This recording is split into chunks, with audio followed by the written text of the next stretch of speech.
Chapter 1269. Doctor, please take a look at me. I'm really sick. If I'm not sick, who will have diarrhea? Doctor, tell me the truth. Can my illness still be cured? When the doctor began to treat others, the rich man was still talking. He didn't dare to stop the doctor from treating others, nor did he dare to threaten the people in line, but he could pester the doctor and keep talking, slowing down the doctor's diagnosis. The doctor said to a person sitting in front of him, "There's no problem. You're healthy. It's hot, so pay attention to prevent sunstroke." "Thank you, doctor." The person stood up happily and thanked the doctor. He didn't forget to glare at the troublemaker next to him. "I'll give you a prescription." The doctor had no choice but to look at the rich man and say. The rich man immediately nodded. Yes, I'll pay for the prescription. I have money. You should have prescribed me a long time ago." The doctor gently shook his head. "I still want to give you a piece of advice. According to the rules, when a doctor treats people, he won't use medicine if he can. If he can treat externally, he won't treat internally. If he can take medicine, he won't use needles. If he can use needles, he won't use a drip. If he can use a drip, he won't do surgery. First, there aren't many good medicines in Tang. Several departments are still jointly researching. They may not be able to treat the illness, especially the anti-inflammatory ones. Second, the amount of medicine produced is limited. We don't expect to make money by selling the medicine. If you use it and others don't need it, they will regret it. Third, if you eat too much medicine, you will develop resistance. If you have the same illness in the future, you will need to adjust the type of medicine or increase the amount of medicine. If you get sick again after a long time, there will be no medicine to treat you. When the people who were waiting for the doctor to see if they were sick heard the doctor's words, they all showed a look of realization. It turned out that the doctor had to pay attention to this. It was really not easy. At least, it was a test of medical skills. Otherwise, it would be convenient to come up and use a drip. It would save the doctor a lot of trouble. It never occurred to him that the doctor had to clearly distinguish the treatment method for people. Ordinary doctors might not understand it. The rich man didn't care about that. When he heard that the doctor was willing to prescribe medicine for him, he nodded happily. "Whatever you say, as long as there is medicine to take." The doctor was helpless. He raised his pen and planned to prescribe some medicine to treat the intestinal flora. The Ministry of Works produced 2 kinds of medicine that could treat this illness. Unfortunately, there weren't many. But when he put the pen to the paper, the doctor had an idea and prescribed a comfort pill. It had no medicinal effect and could only provide psychological comfort. This medicine was very suitable for the situation at hand. After writing it down, the doctor said to the rich young master, "Go to the clinic and get the medicine yourself. 3 times a day, once in the morning, once in the afternoon, and once in the evening. Take 2 pills each time. Today is the first time you take it, so you can take 4 pills. After 3 days, you will basically recover. After the first time you take it, you will find that your body is getting better." "Really? You finally gave me a prescription. I'll give you the money." Thank you, doctor. You really have medical ethics. I'll be fine in 3 days. Your medical skills are also very high," the rich young master said happily. Then he took out some money from his pocket and pulled out a note with a large amount of money written on it. The doctor did not refuse. He indicated that it was not appropriate for him to reach out and take the money. He asked the rich man to put it beside the table and gave a look to the person standing behind him. The person took the money while the doctor washed his hands and prepared to see the next person. The people around them did not say anything. They knew that the doctor of the Zhang family and the Wang family would not care about this small amount of money.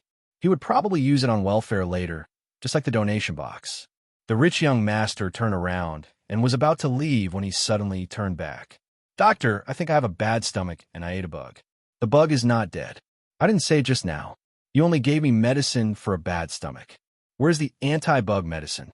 The doctor began to grit his teeth. He thought to himself, "Should I give you some medicine to treat mental illness? You are being unreasonable." "It's over, madam. Look, that kid is going to die."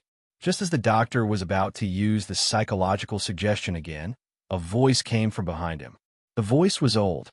The doctor turned his head, and the eyes of the people nearby also swept over. However, the rich young master glared angrily. It was fine for him to say that he was sick, but if the patient cursed him, he would not be happy. When everyone looked over, they saw a woman with a veil covering her face standing there gracefully. Beside her was an old man with white hair and a white beard. His hair was tied up in a ponytail with a wooden hairpin. This old man was wearing a blue gown and a pair of shoes with 1,000 soles. He held a gourd in one hand and placed the other in front of his chest. He was shaking his head.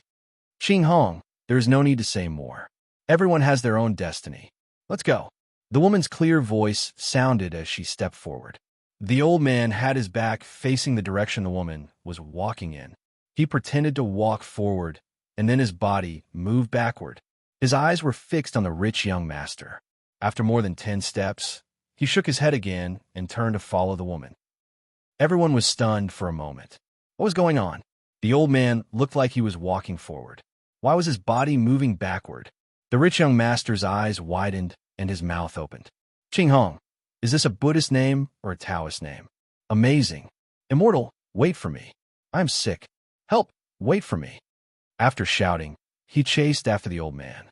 The doctor angrily slammed the table and stood up.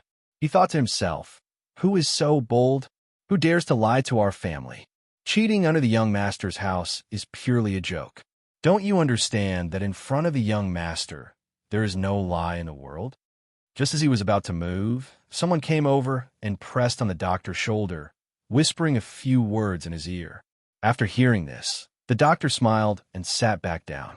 The old man, who had already gone far away, and the woman got into a car. The car moved forward at a moderate speed. The old man in the car put down the gourd and rubbed his legs with both hands. He complained as he rubbed, I should have changed places. That broken road is so tiring. If I walk 2 more steps, I will be exposed. You are bullying others because they have never seen this kind of sliding.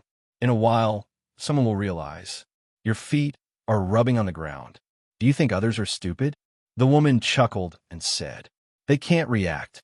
The time is too short. What is there to be afraid of rubbing my feet on the ground? Maybe they think I am shrinking. Listen, that guy is still chasing behind and shouting that the swimming pool is settled. The doctor's place is also quiet. The old man's voice changed this time. It was Zhang Xiaobao's. Wang Wan, who was sitting next to them, was a little pitiful for the person chasing behind. She said to Zhang Xiaobao, you say, is it good to lie to people? His family is doing a decent business. He has an uncle who is a 5th-level official in the capital. Just because he is delaying the doctor's treatment, you lie to him?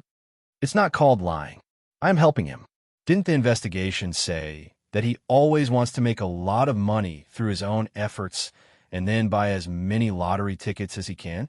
I'll let him invest some money to build the swimming pool. Later, I will give him an idea and let him put his mind on business. This is great kindness. A kind person like me, is it getting less and less? You're lying to people while saying that you're doing a good thing. Then you give him an idea to do something reliable. You still leave merits. It is too hard for you. Good person, I will burn incense for you when I go home and set up a long life memorial tablet for you. Wang Wan Ti Zhang Xiaobao. At the same time, she was very excited. It had been a long time since she saw Xiaobao lie to people. But it was good to lie to that guy. Otherwise, he would have nothing to do all day. After about a quarter of an hour, they arrived at a park in Idyll City. Although it was called a park, there were no walls. This place was developed later. The area was not small. In the past, it was a slum. It was dirty and difficult to treat. The terrain was also low. When there was a lot of rain, mosquitoes and flies would wreak havoc. Later, when the city was expanded, it was moved away. The people were very happy and lived in new houses. Fewer people fell ill in the summer. A small lake was dug out and connected by winding rivers and canals. A gravel road was paved and flowers and trees were planted. In the summer, people had a place to play. They could hold an open-air barbecue, go boating, and rent a place to sell snacks. After 2 years, they had earned back half of the money they had invested. It was estimated that in 4 or 5 years, they would be able to make a profit. The money would be returned to the government. The barbecue area in the park was designated. It was only allowed to be barbecued in that area. Those who wanted to bring their own food and had to pay 2 coins. Then, when they were barbecuing, they could throw away the bamboo skewers and paper towels. After they finished eating, they would leave. Someone would come and clean the place. The money they paid was for the person who cleaned the place. Zhang Xiaobao and Wang Wan got out of the car. They were going to the barbecue area. Originally, they wanted to take their younger brothers and sisters out for a walk. However, the little guys had their eyes on the boy who liked to play games. They didn't know what the little guys were going to do. Were they going to use fatigue tactics to make the little boy feel uncomfortable when he saw Monopoly in the future? Or were they going to use Monopoly to give him more in-depth education? They were going to increase the difficulty of the game. When the level was high, they would learn a lot about geography and biology while playing. For example, the simplest Monopoly game could be played by just rolling a die. Wherever they reached, they would put a sign that belonged to them and wait for others to enter to collect money. Xiaobei and the others played a different game. They had to consider many things. For example, after rolling the die twice, they would reach a market. If they wanted to own a share, they would buy 20 carts of food. When they played the die again, they would move forward, and when they sold the food to make money. When it rained, the food would become moldy and lose money. Adults found this kind of game interesting. Children could learn a lot of common knowledge from it. It was more useful than learning from books. Zhang Xiaobao and Wang Wan couldn't guess what the little guys were going to do, so they left them at home to play games with others. The two of them could enjoy the scenery of the park while enjoying the barbecue. At the same time, they could also trick the rich young master. The two of them felt that life was too beautiful. They only envied Mandarin ducks and not immortals. Oh my God, it's so good to be an immortal. I'm not afraid of getting sick. Immortal, wait for me. I'm sick. The rich young master ran all the way to the park. When he saw a woman and an old man get off the car and walk inside, he waved his hands and shouted. Zhang Xiaobao and Wang Wan acted as if they didn't hear him. They still walked at a leisurely pace. They didn't even take the barbecue. The coachman had already found a shady place to stop. He took out a book and read while waiting. Chapter 1270. When Zhang Xiaobao and Wang Wan entered the barbecue area, the rich man behind them was still chasing and shouting. He was also tired after running all the way. God save me, I'm sick. The rich man didn't care if there were others around him and shouted very stubbornly. When he ran to the two people in front, the two people turned around and looked at him. One of them said, "This person is sick. You can see it too?" The rich man heard the voice and asked in surprise. The man curled his lips. "You're seriously sick?" Yes, I'm dying. I won't talk to you anymore. I'm going to chase the god." The rich man was more and more convinced that he was sick, and he secretly scolded the doctor before for being a quack. When he chased into the barbecue area, Zhang Xiaobao and Wang Wan were choosing a grill. They didn't bring anything when they came, so they had to spend more money to rent or buy something here.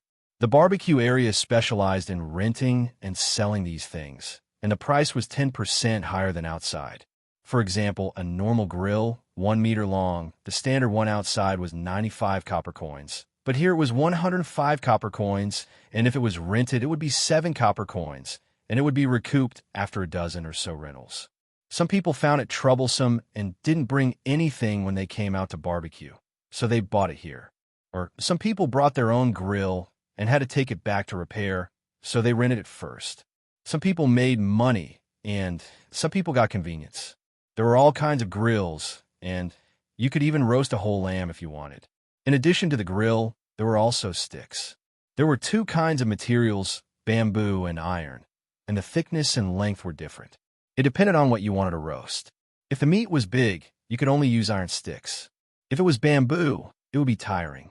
You had to keep fanning, otherwise you would break the sides. If the meat was small, you could use bamboo. After roasting it, there would be a smell of bamboo. There were also shops selling charcoal around. Bamboo charcoal, and stone charcoal were all available, and there were also several kinds of special wood. Perhaps some people felt that they were good at cooking and wanted to show off by smoking and roasting. The most important thing was the food provided by the barbecue area. Other than beef, there were all kinds of normal meat. Of course, there were no tigers or pandas. Pandas were not allowed to be eaten now. Under normal circumstances, tigers could not be caught and sold here. Occasionally, there would be frozen wolf meat, snake meat, and bamboo rats. These were all strange things. Most people wouldn't buy them and could only freeze them. Normally, the meat of mutton, pork, and poultry would be delivered early in the morning with ice placed underneath to maintain a relatively low temperature. Otherwise, it would not be easy to sell the meat when it was almost evening. As for the meat that was bad, it could not be bad, but the color would change and the meat would gradually loosen. When people pressed it, they would shake their heads and not buy it. Not far from where the meat was sold, there were vegetables and soy products. There were also mushrooms and the like. The vegetables were placed separately, just like the meat. The price was 20% higher than outside. The soy products were even 30% higher. The mushrooms were only slightly more expensive. It was not that they did not want to raise the price of the vegetables and meat, but the people in charge of the park did not allow it. If the price was too high, people would not buy it. The park was a long-term place, and they could not suddenly scare people away. Next to the vegetables were seasonings. There was even a special piece of land in the park where onions and other green vegetables were planted. Usually, the people in charge of the park would eat it themselves. If someone wanted to buy it, they could go in and pick it. This was expensive. Otherwise, the people in charge of the park would have to go out and buy it themselves. The previous provincial governor was really good. Don't look at it as a simple park. With it, not only did it solve the sanitation and environmental problems of the local slums, but it will also provide profits for the government in the future. More importantly, this park can make people closer to each other and increase the harmonious relationship between the local people. When people of all classes enter the park, there will be less of a sense of hierarchy, especially when everyone brings their families and children to run around. Many of the barriers created by society itself will be reduced. Everyone may have different attitudes towards the same adults, but they treat their children the same. Zhang Xiaobao looked at the idle and busy people and praised the outgoing provincial governor. The provincial governor had already entered the capital and had been evaluated as excellent for 3 consecutive years. In the last year, he had completed the construction of this park and received an excellent evaluation. This was personally said by Zhang Xiaobao. He wanted to use this method to tell the other officials that when considering the economy, they should consider the relationship between the environment and the people's livelihood. After Zhang Xiaobao, who rarely directly participated in the affairs of the imperial court officials, took action that time, countless officials were excited. It turned out that the road to the capital was so easy. At that time, Li Longji shook his head and said to Gao Lishur that it was easy to enter the capital, but it was not easy to do things with a heart for the people. He wanted to see how many people could persevere. Wang Wen also thought highly of the previous provincial governor. He was a capable official, but he could not always let a capable official stay in one place. After a long time, it would cause the local people to only recognize the official and forget the emperor. Just like her and Xiaobao, the two of them could not stay in one place for too long. Even if they were now holding the position of commander-in-chief of the Bohai commander-in-chief and deputy provincial governor of Northern Hebei province, the two of them still had to leave. The reason why they did not send other officials there was because other officials there could not come up with a good idea. That was the country's military and economic strategic location. Therefore, it was easy for others to do things wrong. At the same time, Xi and Xiao Bao could not enter the capital to be officials, because Xiao Bao's father was a minister there. In other words, the two of them would always be wandering around the country. Immortal, fairy, I finally caught up. I am crazy. While Zhang Xiaobao and Wang Wen were thinking about local governance issues, the rich man came over breathlessly. After greeting the two of them, he was thirsty and pointed at the open bamboo shop next to him. Give me a cup of water and some salt. Oh, 3 cups. What if the immortal is thirsty too? In the open door of the small shop, someone immediately brought 3 cups of water. The rich man took one first and held it in front of Zhang Xiaobao. Old immortal, drink some water. Zhang Xiaobao did not immediately take the cup. Instead, he stared at the rich man's hand holding the cup. He looked as if he was calculating, muttering some inexplicable words such as fingerprints matching stars, length matching heaven and earth, and so on. After he finished calculating, Zhang Xiaobao said to the rich man, "It is fate that we meet. Forget it. I will give you a ride today. Young Master Huang, drink some water and take a rest. We will talk about other things." "You, how do you know my surname is Huang?" The rich man was frightened. But after thinking about it, he became excited again. "Yes, you're right. My surname is Huang. My father named me Yao Ben, the name Lu Yuan. It means that one should not forget one's origin in the long journey of life. Is it right to protect the prosperity of the Huang family?" Zhang Xiaobao did not wait for him to finish. He looked up at the sky and said, "Yes, yes, yes. Immortal. You are really an immortal. My name is Huang Yao Ben. My surname is Lu Yuan. That's right, that's right. This year, 1 year has passed, and 3 months have passed. 21 years and 3 months have passed. Is it right?" "Yes, it is right." "Immortal. How did you calculate? Can I learn it?" Huang Yao Ben, whose name and age were calculated, asked expectantly. Zhang Xiaobao shook his head. "Yes or no, it is up to fate. Drink the water." "Okay, I will drink. Fate, I am definitely a person of fate." Huang Yao Ben raised his head and poured the water into his stomach.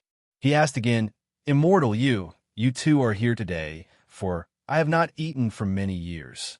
I miss it. Today, I will eat a little, looking at the endless celestial palaces, but missing the noise of the mortal world."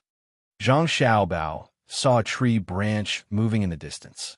He quickly adjusted his direction as he spoke. A gust of wind blew, causing his hair and beard to fly in the wind. This time, not only was the person who delivered the water and Huang Yao Ben dumbfounded, Wang Wan was also full of admiration. He could even make use of the wind. It could be seen how deep the foundation of deception was. Professional, really professional. The waiter who delivered the water swallowed his saliva and asked carefully, "Immortal, may I ask, do you know my surname?" "Yang. Your name is Yang Dongshui." Zhang Xiaobao answered quickly this time. The waiter bent his knees and was about to kneel. Zhang Xiaobao reached out and helped him up. Then his eyes could not leave Zhang Xiaobao.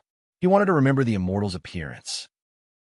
"Immortal, what else can you calculate?" The waiter asked again. Zhang Xiaobao shook his head. "You don't need to search for immortals. Just ask your heart. I will give you a word, righteous. Walk the right path. Maintain a righteous heart, and your future will be limitless. Go. Oh, I remember. I will be a good person in the future. When I sell things, I will not lie. I am loyal and patriotic. I will be good to the elderly and children. I will work seriously and not be afraid of hard work." The waiter promised. The more he spoke, the straighter his back became. Zhang Xiaobao waved his hand again. The waiter retreated with a respectful expression. "You go and rest first. I will wait and see," Zhang Xiaobao said to Huang Yao Ben. Huang Yao Ben also respectfully found a place to sit. There were many chairs of different lengths. He did not need to spend any money to sit.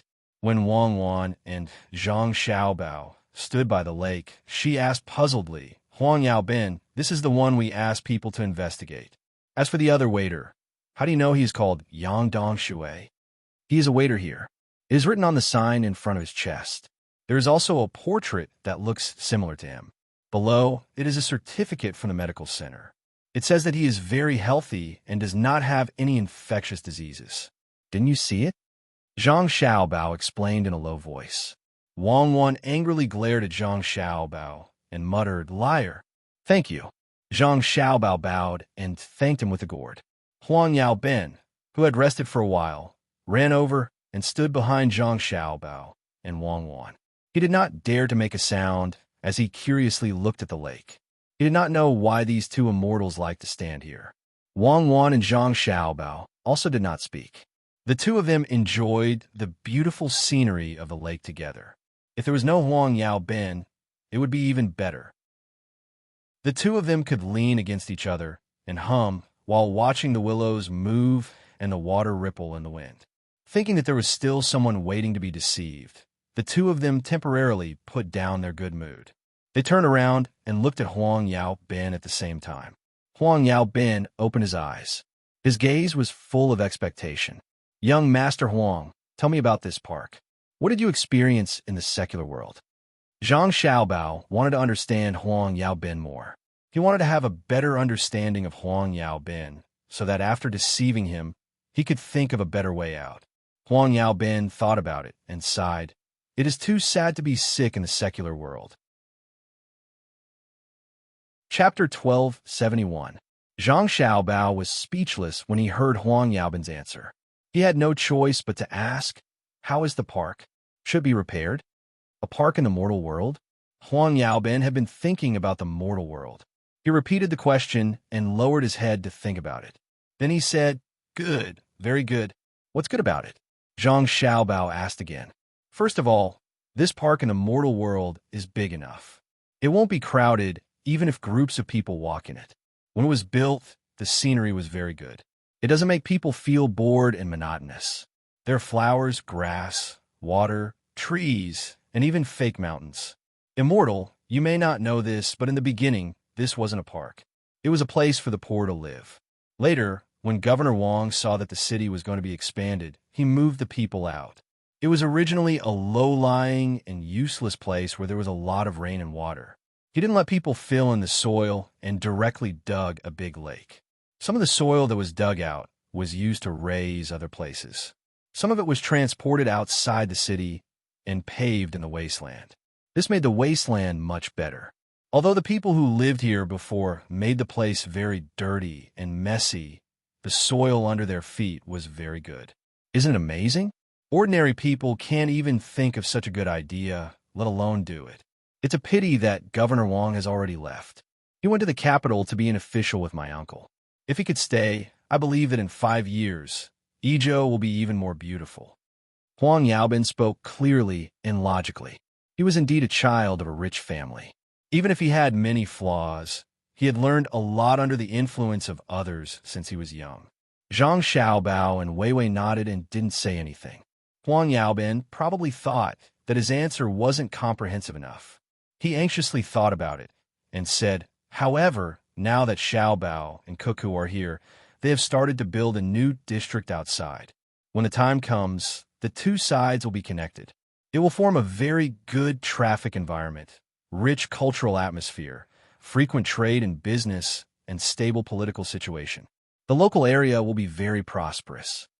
Huang Yao used a bunch of very consecutively. After he finished speaking, he smiled embarrassedly, as if he didn't say it properly just now. Zhang Xiaobao glanced at Wang Wan. Seeing that Wang Wan also had a smile in her eyes, he nodded. He felt that the Huang Yao in front of him was very different from what the intelligence report said. The intelligence report said that the Huang Yao in front of him did not have any status in the Huang family. Moreover, the third young master, who was somewhat of a hedonistic son, was not as bad as others thought. Oh, so there's such a thing. Let me do the math. Zhang Xiaobao still had to pretend and began to count his fingers again. Huang Yao originally stared at it attentively, hoping to learn something from it. However, she realized that the speed at which the deity pinched was too fast. There were many marks on her fingers. If she pinched herself, it would hurt a lot. Zhang Xiaobao was also in pain. While thinking about things, he pinched his fingers and unconsciously used too much force. After a while, Zhang Xiaobao asked Huang Yaobao, "Is this bustling scene because of the park?" "There is a reason for it, but it isn't." Huang Yaobin answered. "What's the reason?" Zhang Xiaobao asked. "It's because of the war. Our great Tang is bullying people now. It's not bullying, it's just teaching people a lesson when they don't listen. Don't you think that Duosher has nothing better to do?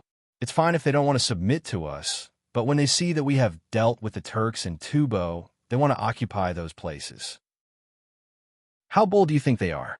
We have just dealt with the people in those places and haven't even developed them yet, but they want to take it away. How hard do you think Cuckoo and Xiaobao have been fighting? They are scheming and scheming. How can we let them have it? Look, the two of them got angry and started to deal with Duosher. As they dealt with Duosher, they also took over Duosher's former territory, which is now called India. They still have a lot of resources and minerals. When the time comes, they will transport them back. Our Ijo is relatively closer to it, so there are benefits to be had. Otherwise, why would the two of them start to build a new city? The two of them are more powerful than Governor Wang. Much more powerful. They are like gods. Eh, do you know the two of them? I heard that the two of them came down from above. Could it be that you are here to capture them? Huang Yaobin thought as he spoke. When he reached this point, the expression in his eyes changed. He took a step back with his right foot and made a kicking motion. He placed his hands on his waist as if he was about to punch. I don't know them. Zhang Xiaobao shook his head. There are 9 layers of heaven, and there are 9 layers of heaven. There are endless layers. Maybe the two of them you're talking about are from above. Oh, if they're not here to capture them, then they are from above. The two of them are very powerful. If you see them, you have to be more respectful. Otherwise, millions of ordinary people in Great Tang will curse you. Huang Yaobin didn't forget to threaten them. Zhang Xiaobao looked at Huang Yaobin with a gentle gaze and said, "Yes, with your current condition, who would dare to be disrespectful to them? Your illness, actually wait." Huang Yaobin interrupted Zhang Xiaobao. "There is no hurry to treat the illness. Since the two of you are here, shouldn't you do something? You can't spend all day sightseeing." Zhang Xiaobao was stunned and secretly admired Huang Yaobin. Huang Yaobin was indeed not an ordinary person. What was he thinking all day? How dare he lecture the immortals in front of him? Are you afraid or not? Wang Wan added at this time, "We want to see this park. When we go to other places, we can build one. The park is popular and it is easy to earn merit points." That's right. Huang Yaobin returned to his previous respectful appearance, which made Wang Wan and Zhang Xiaobao deeply understand the contradiction of human nature. I don't know about other parks, but the park in Idyll can earn merit points very quickly. You don't know, after the park is built, there will be adults bringing their children here when they are not busy. Some will row boats, some will barbecue, and some will find a place to play football. As long as the children have someone to play with, it doesn't matter what they play. Even if they are running around on the grass, they are very happy. Do you know the result? I don't think you understand.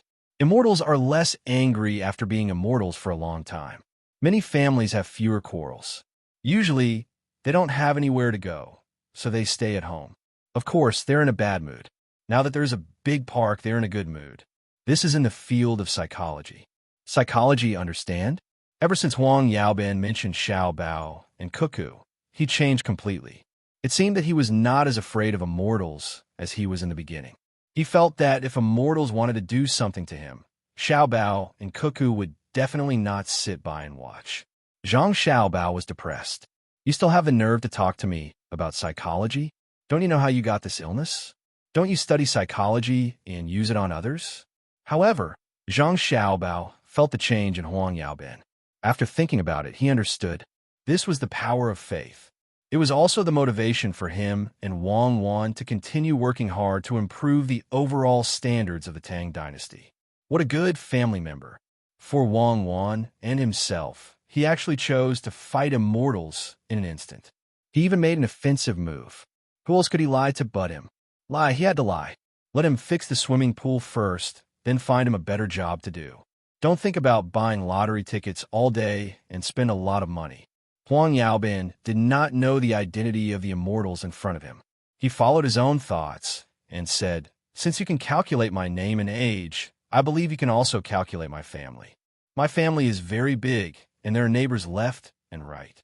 They are not bad, but they used to have conflicts because of the land. Now, they can't own the land, but the previous conflict has always been there.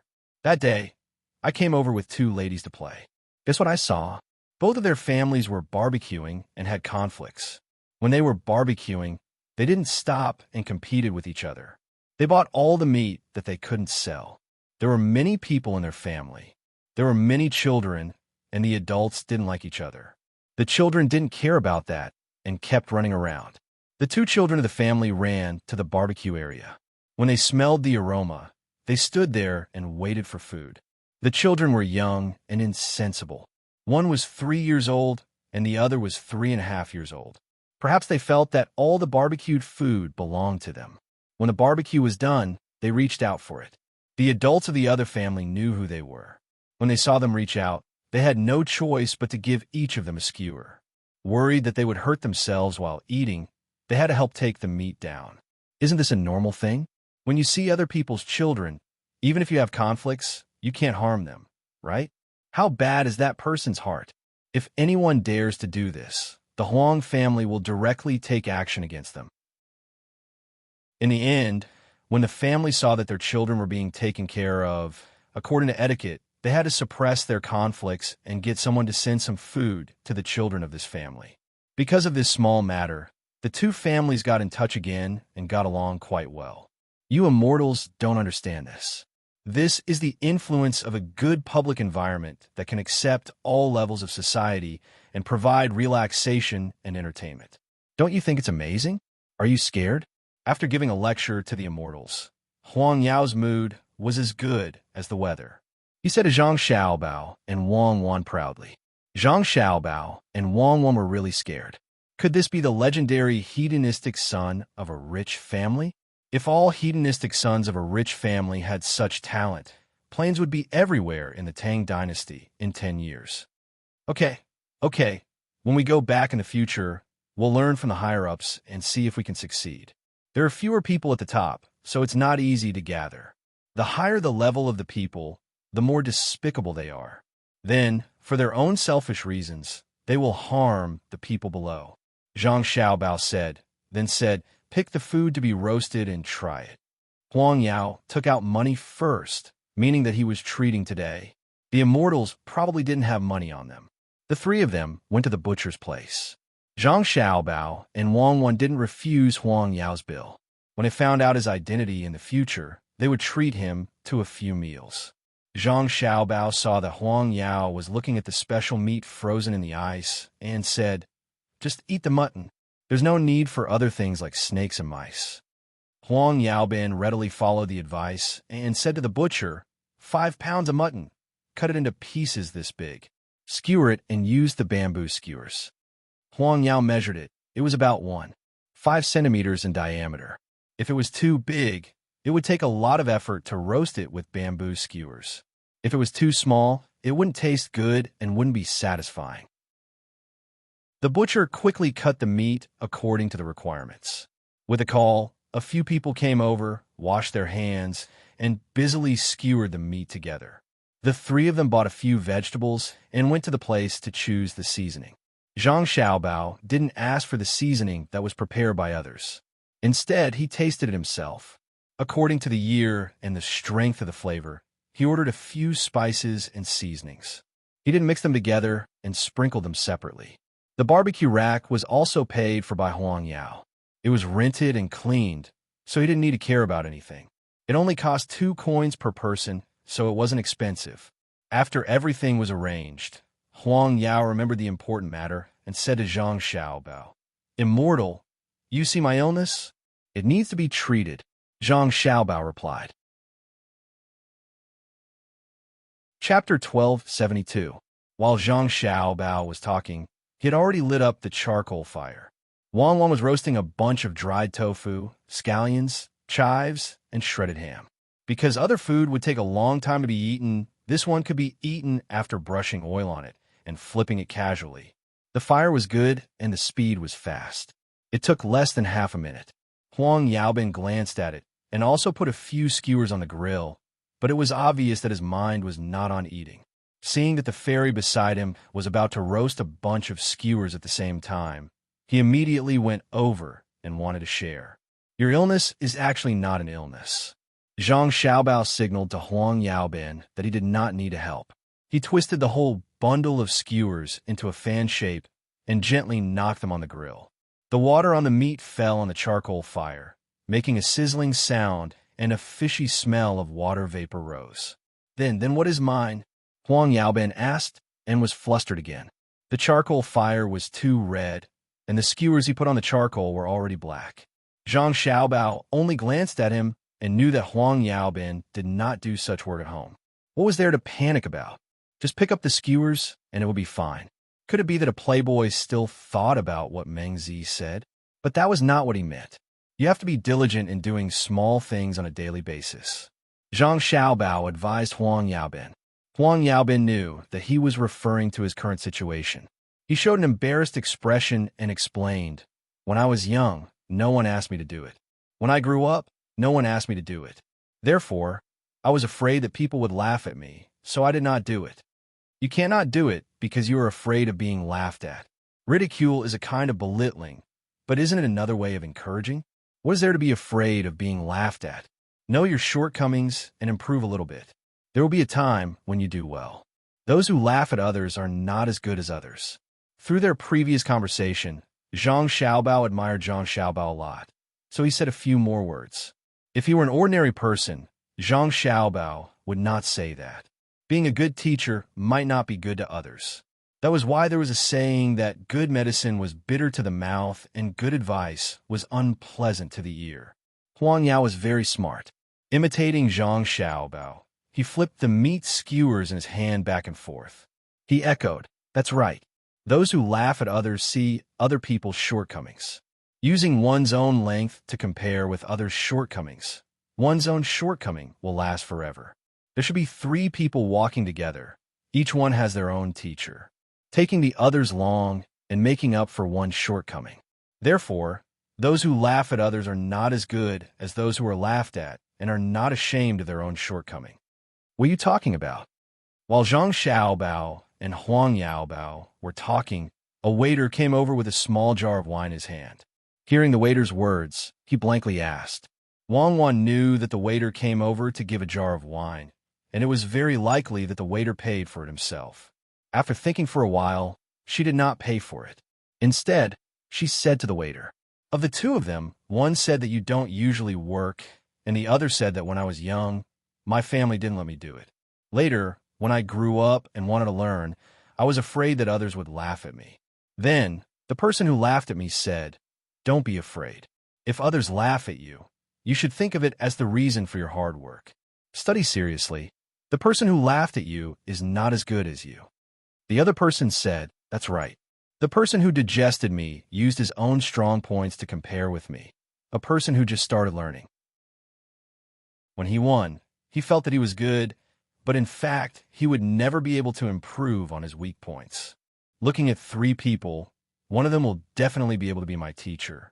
That is to say, the person who laughed at others is not as good as him in terms of modesty and learning. When he compared himself, he would be inferior to him." When the waiter, Yang Dong Shui, heard Wang Wan's words, his eyes lit up and he nodded happily. "Thank you, I know. I will definitely learn well in the future. When I see others, I will first think of what they are better than me. This jar of wine is my gift to the immortals. No, it's a salute." Wang Wan and Wei Wei nodded and said to the waiter, "Yang Dong Shui, we are fated to meet. Go, ask him and let him take your wine." Zhang Xiaobao, who was grilling something, was depressed. "Why is it me again?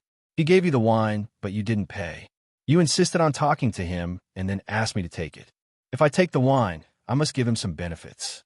It's said that we are fated to meet, and I am respected by him. At least I should enlighten him." Zhang Xiaobao complained in his heart. He glanced at Wang Wan, which meant, "It's me. If it were someone else, they would have been cheated to death by you." Wang Wan blinked and changed to an eggplant. She took the wire and put it on the grill. Her meaning was, "You can come back later and grill the eggplant with garlic. Hurry up and tell the waiter." After the 2 of them silently communicated, Zhang Xiaobao compromised. He moved the uncooked meat skewers to Xiaohua's area and turned to take the jar of wine. He said to Yang Dong Shui, "It is better to teach a man how to fish than to give him a fish. It is better to teach you a skill than to give you a million. Go and get a pen and paper." When Yang Dong Shui heard Zhang Xiaobao's words, he was so excited that his whole body trembled. His legs seemed to be frozen, and he moved woodenly. He turned around with great effort and walked back a few steps before his legs gave out. He looked back at the immortals with fluttering hair and beard in disbelief.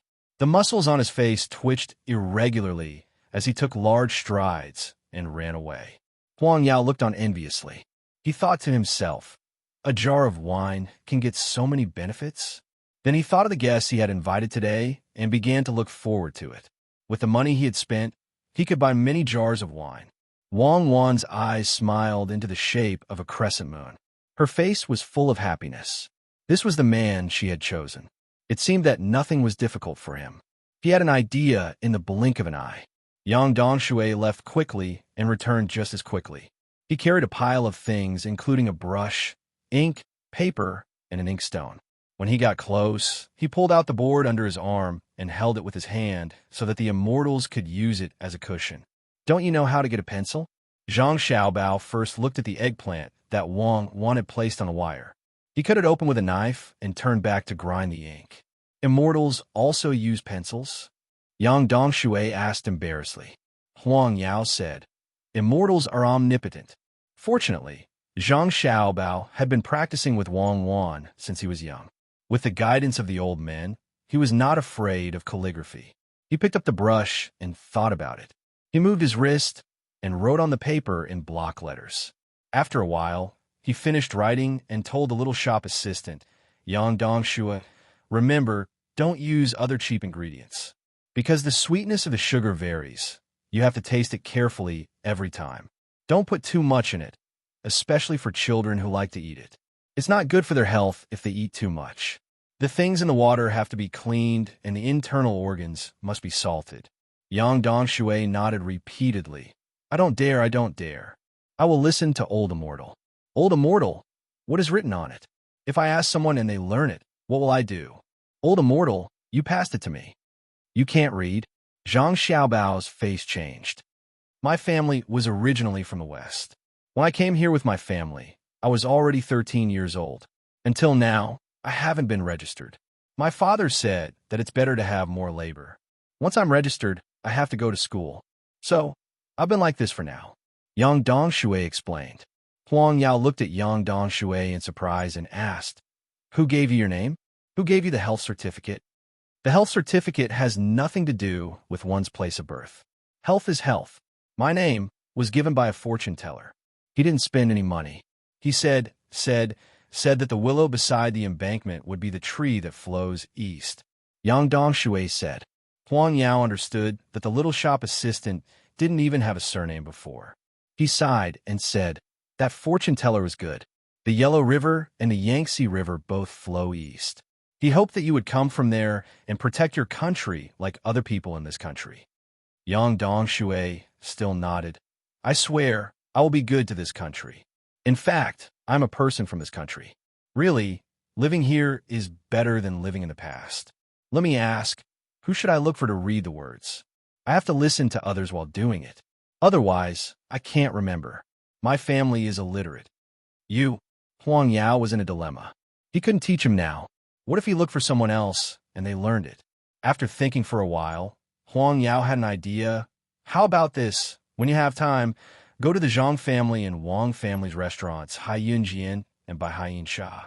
Grab one of them and say that you have found a way to make money. Ask the person you grabbed to teach you personally.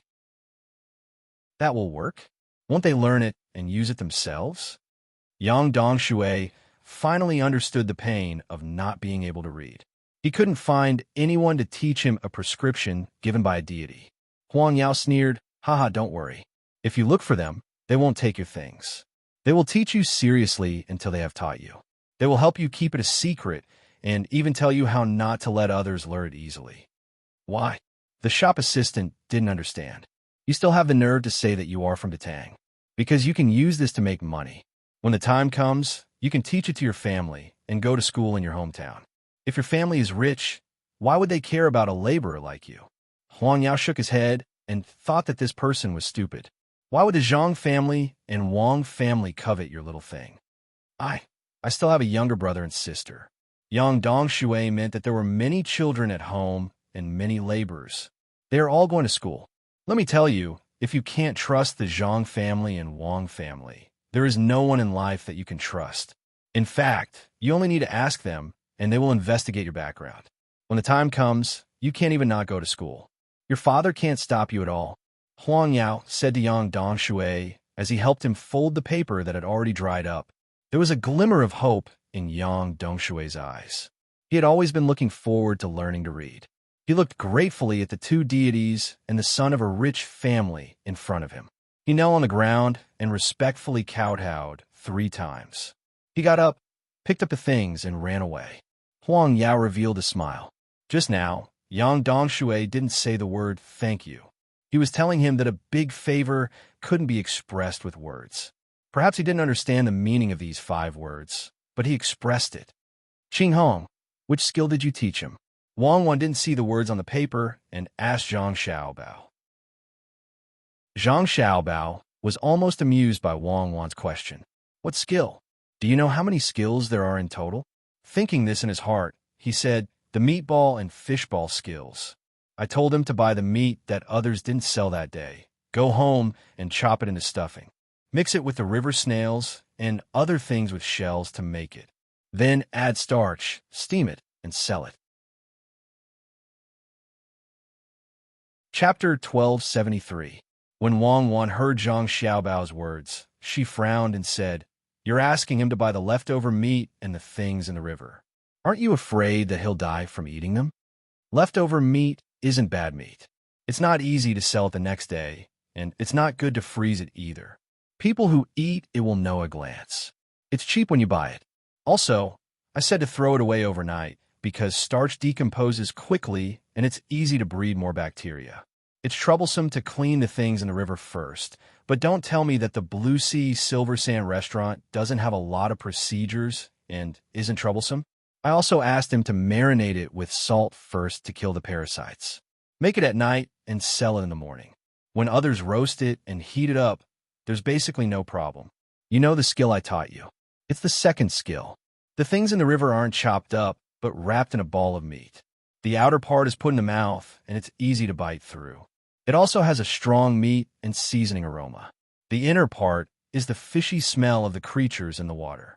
At the same time, it's chewy. Both adults and children like to eat it. Zhang Xiaobao explained. Wang Wan thought for a moment and asked, Water creatures are cold by nature. It's easy to eat them and harm the body. Western medicine diagnoses microbes and bacteria. In Chinese medicine, cold damages the spleen and stomach. What if children get sick from eating too much? Impossible. How can you not know our prescription? Seasonings can be said to promote and counter each other. Since I wrote it, I naturally know the trick. Zhang Xiaobao explained again. Wang Wan understood. Xiaobao meant that she didn't know that he sold 13 spices. She wouldn't consider such a thing. That I know. There's ginger and garlic in the seasoning, and there's a lot of meat on the outside. There's only one thing inside. If you want to eat too much, you'll feel bloated. Old immortal. Speaking of illnesses, there's one waiting to be saved.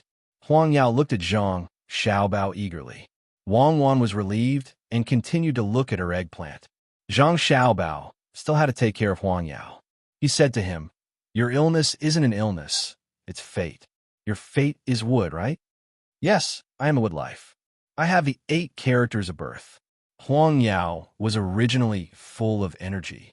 Wood people are afraid of insects. It's your life that you're afraid of insects.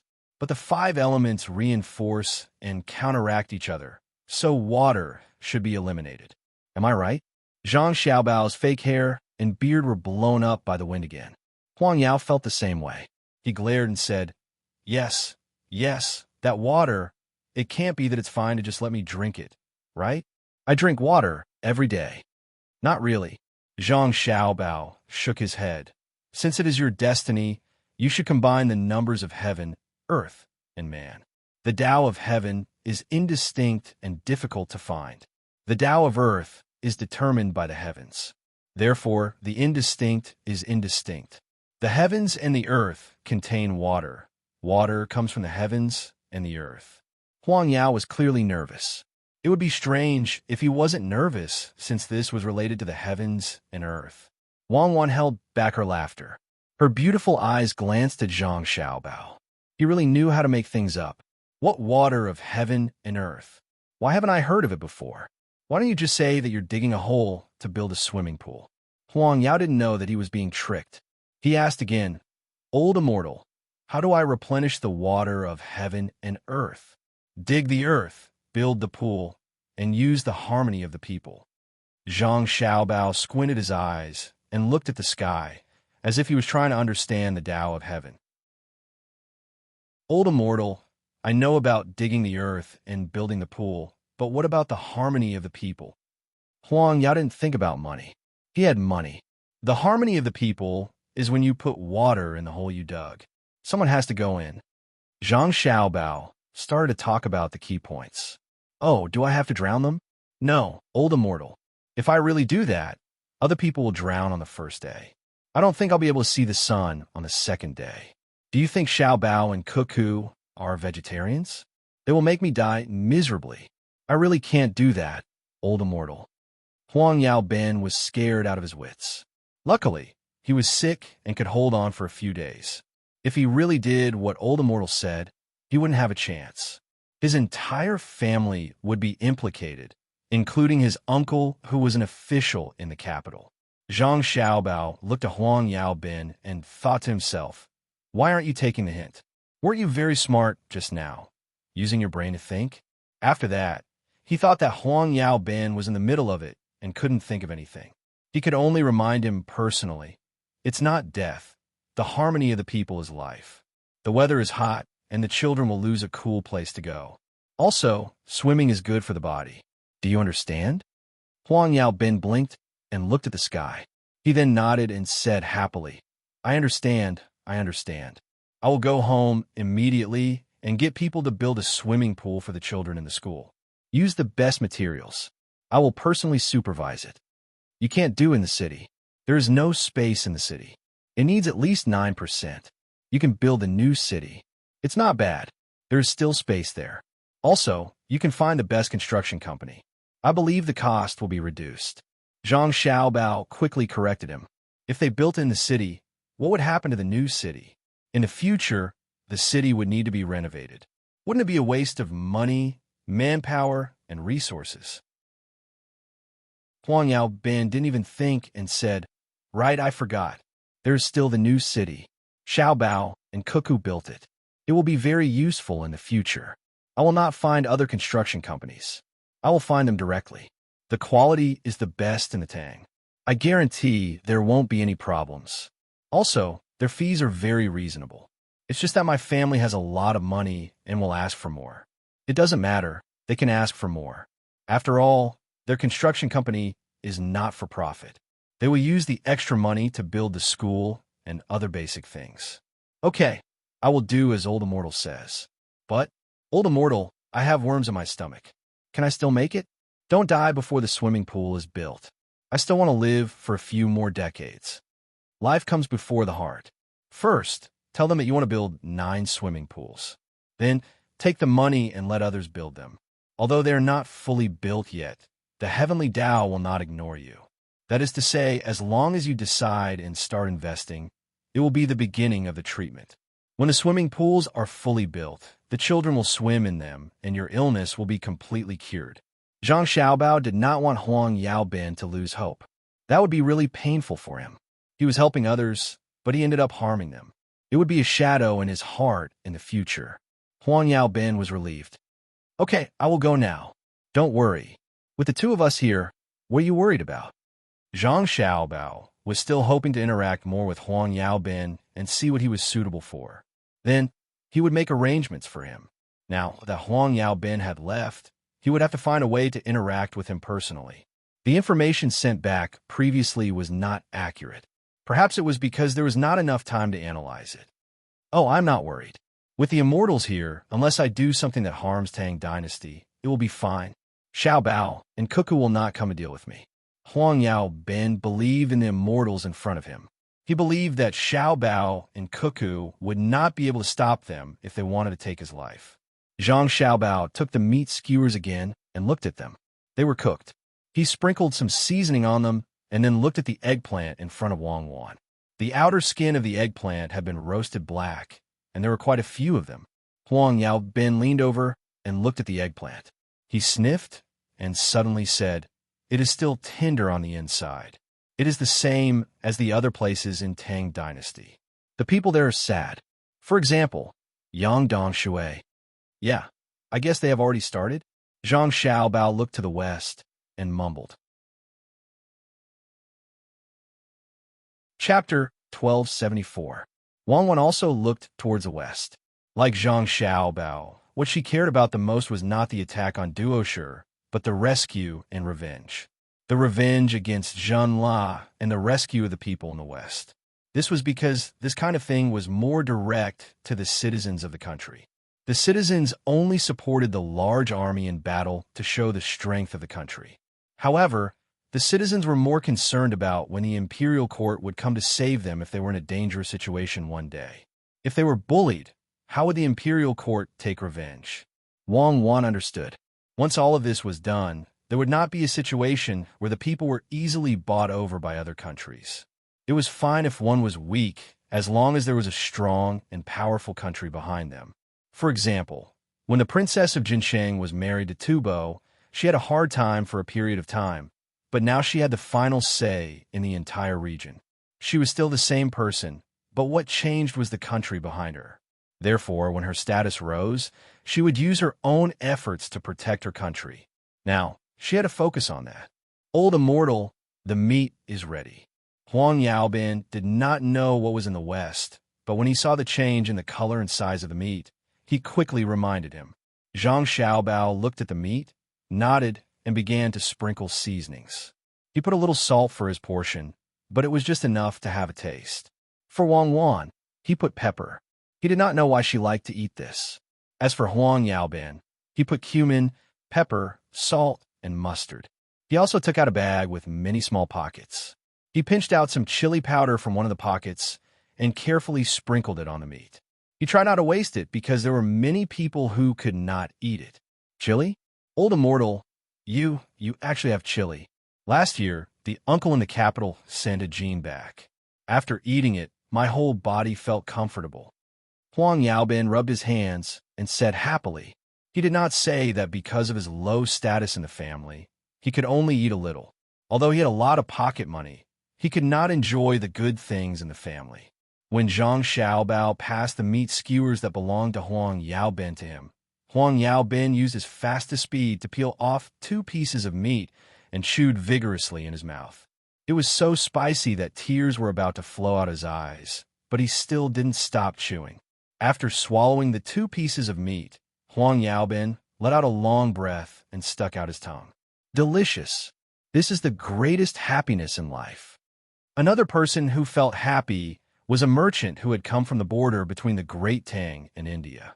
The merchant's surname was Liu, and his first name was Bo. Liu Bo was here to trade with the locals. Don't look down on the border area. It was a remote location, and the locals didn't have a good life. But the merchants liked to come here.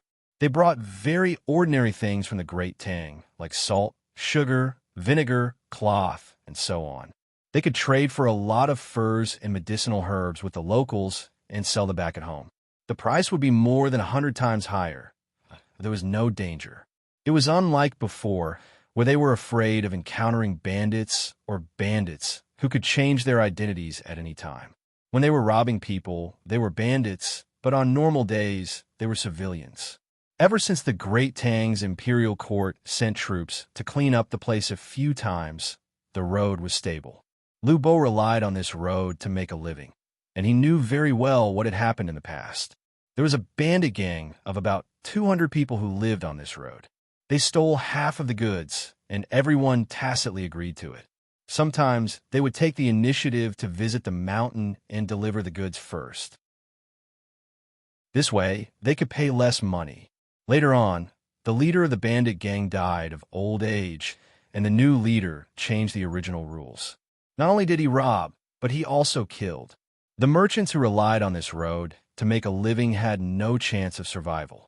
At that time, the imperial court directly mobilized the army. The bandit gang lived in the area and had a better understanding of the terrain. After losing half of their members, the remaining members changed greatly, and the army couldn't do anything for a while. In the end, just when the bandit gang thought that they were invincible and are the local tyrants, the strong protection team of the Zhang family and Wang family appeared. Liu Bo experienced it personally. He brought the goods here, hoping that he was lucky and could avoid it. Because the imperial court's army was also here, he stayed beside the military camp and found a safe place. He heard the helpless conversation of the soldiers in the army and saw more than 20 people coming from the east. They had the pattern of rice seedlings embroidered on their clothes. At dusk every day, more than 20 people left the camp. Each of them carried a big bag and went into the mountain area in 3 groups. At midnight, the army sent some people out. After dawn, the people who went out came back. Every 2 people dragged a corpse. Lu Bo saw clearly that they were not members of the protection team. From their clothes, he could tell that they were all members of the bandit gang. At noon, another group of soldiers went out. When the sky turned dark, they still dragged the corpses. At dawn, the people of the protection team appeared in the camp. 6 people were beaten and covered in blood, kneeling there like dead dogs. From then on, the journey was unimpeded, and there was not a single case of robbery on the road again. It was also at that time that Lu Bo deeply understood how powerful the protection team was. In the past 2 months, there were rumors that the group of more than 20 people were the original guards of the Zhang family and Wang family, the strong protection team number 0. It was said that there were 2 similar teams in the Tang dynasty. One was to protect the emperor, and the other was to carry out missions for the Zhang family and Wang family. Now Lu Bo saw people wearing the same clothes and the same symbol looking in this direction from afar. Lu Bo suddenly felt that life was so beautiful. He was about to give up hope of returning home alive. He originally came here to exchange things with the locals, but he was caught by the duo cannibals when they hired the locals to carry wood. They did not say that he was caught, but that he was invited and paid. He did not want to come. He did not want to be a bookkeeper for the duo cannibals. He wanted to go home after exchanging goods and use part of the money he earned to buy a set of pearl jewelry for his wife. He also wanted to test his youngest son's mathematics. But the duo cannibals did not agree. They forced him into the team, and so did the people who followed him. Including him, there were a total of 25 people, plus the 166 local people who carried wood. He had been worried. Sure enough, 6 days ago, the duo cannibals tore off their hypocritical mask and revealed their ferocious teeth. Good words turned into knives and sticks. 2 locals were killed, and more people were beaten. As for him, he was more clear about the situation, so he warned the 24 people who followed him to be obedient and not to make unnecessary resistance to avoid casualties. There were still relatives waiting at home. Then, like a spy who had betrayed the motherland, he tried to please the duo cannibals and worked hard to manage the people who came from the exchange place. With his management skills, he arranged the 189 people in an orderly manner. Unfortunately, 2 people died. Otherwise, there would be 191 people. Yesterday, just yesterday, he overheard the duo cannibals' conversation.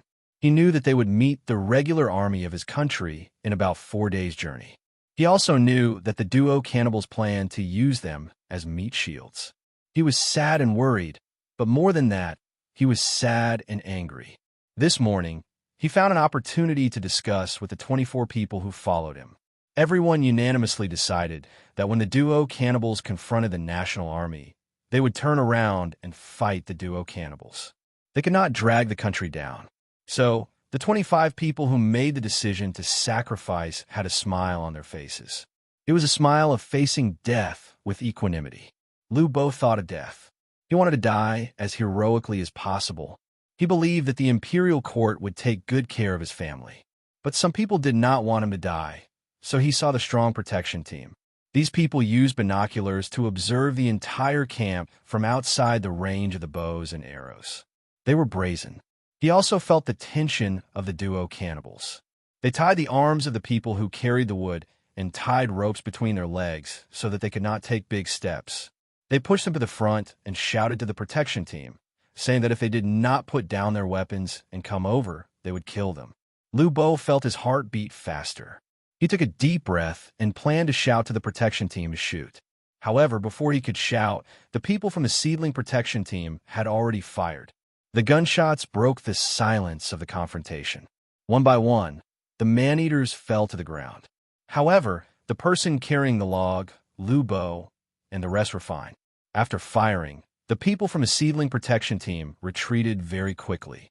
They disappeared into the jungle in the blink of an eye. Lu Bo was dumbfounded. Seeing that he and others were still alive, he was very excited. The duo cannibals were dumbfounded. Did they really dare to attack? Did they not care about their own people? The duo cannibals shouted and scolded one by one. They vented their anger on the people carrying the wood and punched and kicked. Lubo rolled his eyes and suddenly thought of an idea. He quickly went to find the leader of the duo cannibals, a man named Sanki Fong Dong Na Lugu. It sounded like a very awkward name, but when people called him that, it sounded like this. He did not know who was whose father and who was whose son. He reckoned that one of the names had his father in it. Lubo disdained the other party's name in his heart and felt much happier. Relying on the trust he gained from his usual good behavior, he found Sanki Fong Dong Na Lugu's location. Sanki was angry. When he saw Lubo coming over, he stood up and wanted to beat him up. Just as he was about to walk up to Lubo, Lubo shook his head and said directly, "I have a good idea." Sanki stopped. "What do you mean? I know you want to use us to scare the other party. It's a good idea, but you're wrong. In fact, there's a better way." Lubo did not want to be beaten up for nothing. Even if he killed the other party in the end, he would still feel the pain. He thought in his heart, just wait for the protection team to find a way to save us. See if I don't teach you a lesson. However, he had a lackey smile on his face and continued, "Have you noticed a problem? Hurry up and say it." Sanki did not like this way of speaking and revealed a fierce expression. Say it. It's that. Just now, when they opened fire, they only hit your people and did not hit anyone else. This means that the other party did not want to hurt their own people, so the one who fired was the sniper. Those who stood behind the people you tied up were not hit because the sniper was afraid of missing. I thought about it. They care about the lives of their people, but they will not be threatened by you to put down their weapons. Do you think you can threaten them all the way to the capital by killing their people if they don't surrender? Obviously, it's impossible. If it were you, what would you do? As for me, I'm just thinking that since they won't compromise to surrender, can we use their people to block the front while we launch an attack from behind? Let's try using a small group of people first and keep probing to see where their bottom line is. How about this? Next time, you guys push 25 of us up. We have their country's census register. You guys charge and see if they will fight. How about it? Lubo shared his idea. In fact, he was thinking that if they were to encounter each other next time, all 25 of them would suddenly lie down and the seedling protection team would be able to shoot them with their machine guns. Then, they would be able to rush over and be safe. Lubo believed that the protection team would definitely be able to seize this opportunity. They were the best of the best and had first-class reaction speed. Chapter 1275. Shang-Chi did not know how sinister the merchants of the Tang Empire were, nor did he understand how patriotic the people of a country without Allah were. He only thought that his God, Allah, was the most powerful and worthy of his sacrifice. However, he did not know that there was a civilization called Yin Huang that existed longer than Allah. Shang-Chi thought about it and found someone to discuss it. Finally, he decided to use Lubo's method and try it out. The trick of making people surrender directly was not easy to use. When Shang-Chi was happy, he rewarded Lubo with a lot of meat as a reward. At the same time, he made an exception and allowed Lubo to take a hot bath. Lubo took a bath as fast as he could and was very worried when he went back. He was afraid that the protection team would attack the camp at night. He had read in the newspapers that the special rescue team could sacrifice themselves at critical moments to protect the person they were rescuing. Lubo did not wish for any loss to the people in the sapling protection team. There were more than 600 people in the sapling protection team. It was not easy to nurture the sapling protection team. It was not worth it to exchange a life for a life during the rescue. He should think of a way to make it easier for the protection team during the rescue. When the rescue was successful, more than 600 duo people were nothing. As long as the journey was long enough, one protection team could torture them to death. However, the duo people came separately. Not only were there more than 600 people, there were also other people who were threatening the people in the country. Or rather, the people of the Tang Empire were on other roads, hoping that the situation there would be better. Then, first of all, they must kill or capture all the duo people here. If they let them go, more would die. Lubo had to pretend to be happy even though he was worried. He ate meat and shouted happily with the 24 people who followed him. His hand was writing on the ground for the 24 people to see. The 24 people had a determined look in their eyes. They decided that if they met the protection team tomorrow, they would do the same. They were very excited that the country did not give up on them. Moreover, they knew in advance and started the rescue. Otherwise, the duo cannibals would have suddenly pushed them out when they encountered the country's regular army. Looking at the situation, after the country received the news, they sent elite people to intercept and rescue them on the road as fast as possible. Moreover, it was the special forces of the 24-hour, all-weather, all-terrain special forces that were dispatched, the strong protection team. If this was not love, Lubos saw that his subordinates had agreed. He worriedly wrote out his guess. What if the protection team attacks the camp at night? Before we came here, we heard that Xiao Bao and Cuckoo had arrived in Idyll. Presumably, their intelligence personnel had received the news and sent people to help them. They knew that Xiao Bao and Cuckoo were resolute in this aspect. No matter where, how far away, or how difficult the process was, for the sake of one person, they could mobilize the entire nation's strength. This was even more thorough than the previous Han dynasty. At that time, those who offended the great Han dynasty would be punished for their actions. If it were Xiao Bao and Cuckoo, they wouldn't care if they offended them openly or secretly. If they felt that they were a threat to them, they would eliminate them first. They wouldn't even allow them to scold them. After all, dignity was more important than life. That was why domestic businessmen were so obedient. Part of it was because they were afraid of Xiao Bao, and part of it was out of respect. Businessmen often went abroad. Without contact with the outside world, they wouldn't know how fortunate it was to have the protection of the country. The 24 people thought and began to think of a solution. They wanted to survive, but they didn't want to sacrifice more Tang people. They would only lose one person, but their family would be taken care of. Therefore, sacrificing themselves was the last choice at the critical moment. Then, how could they cooperate with the protection team? When they were saving themselves, the most important thing was to reduce the casualties of their own rescue personnel during the rescue process. The 25 people led by Lubo thought as they ate. They were eating venison, which tasted good, so they would let out happy cries from time to time to avoid suspicion. After a while, one of them wrote on the ground, "Do you still remember the Monopoly game? It's the kind with interesting portraits, especially for children between 6 and 2 years old. The parents are required to cooperate with the game. The characters are all models, and there are even springs. When playing, the parents have to cooperate with the game to make the children feel more specific and profound." Yes. Another person wrote, "This game is not popular and the cost is too high. Not all parents have the time to cooperate." The person who wrote before continued, "There's a character called Richido. He is a character who is good at calculation and unwilling to be taken advantage of. When the parents cooperate, the oral language is, 'I'll let you take advantage of me once.'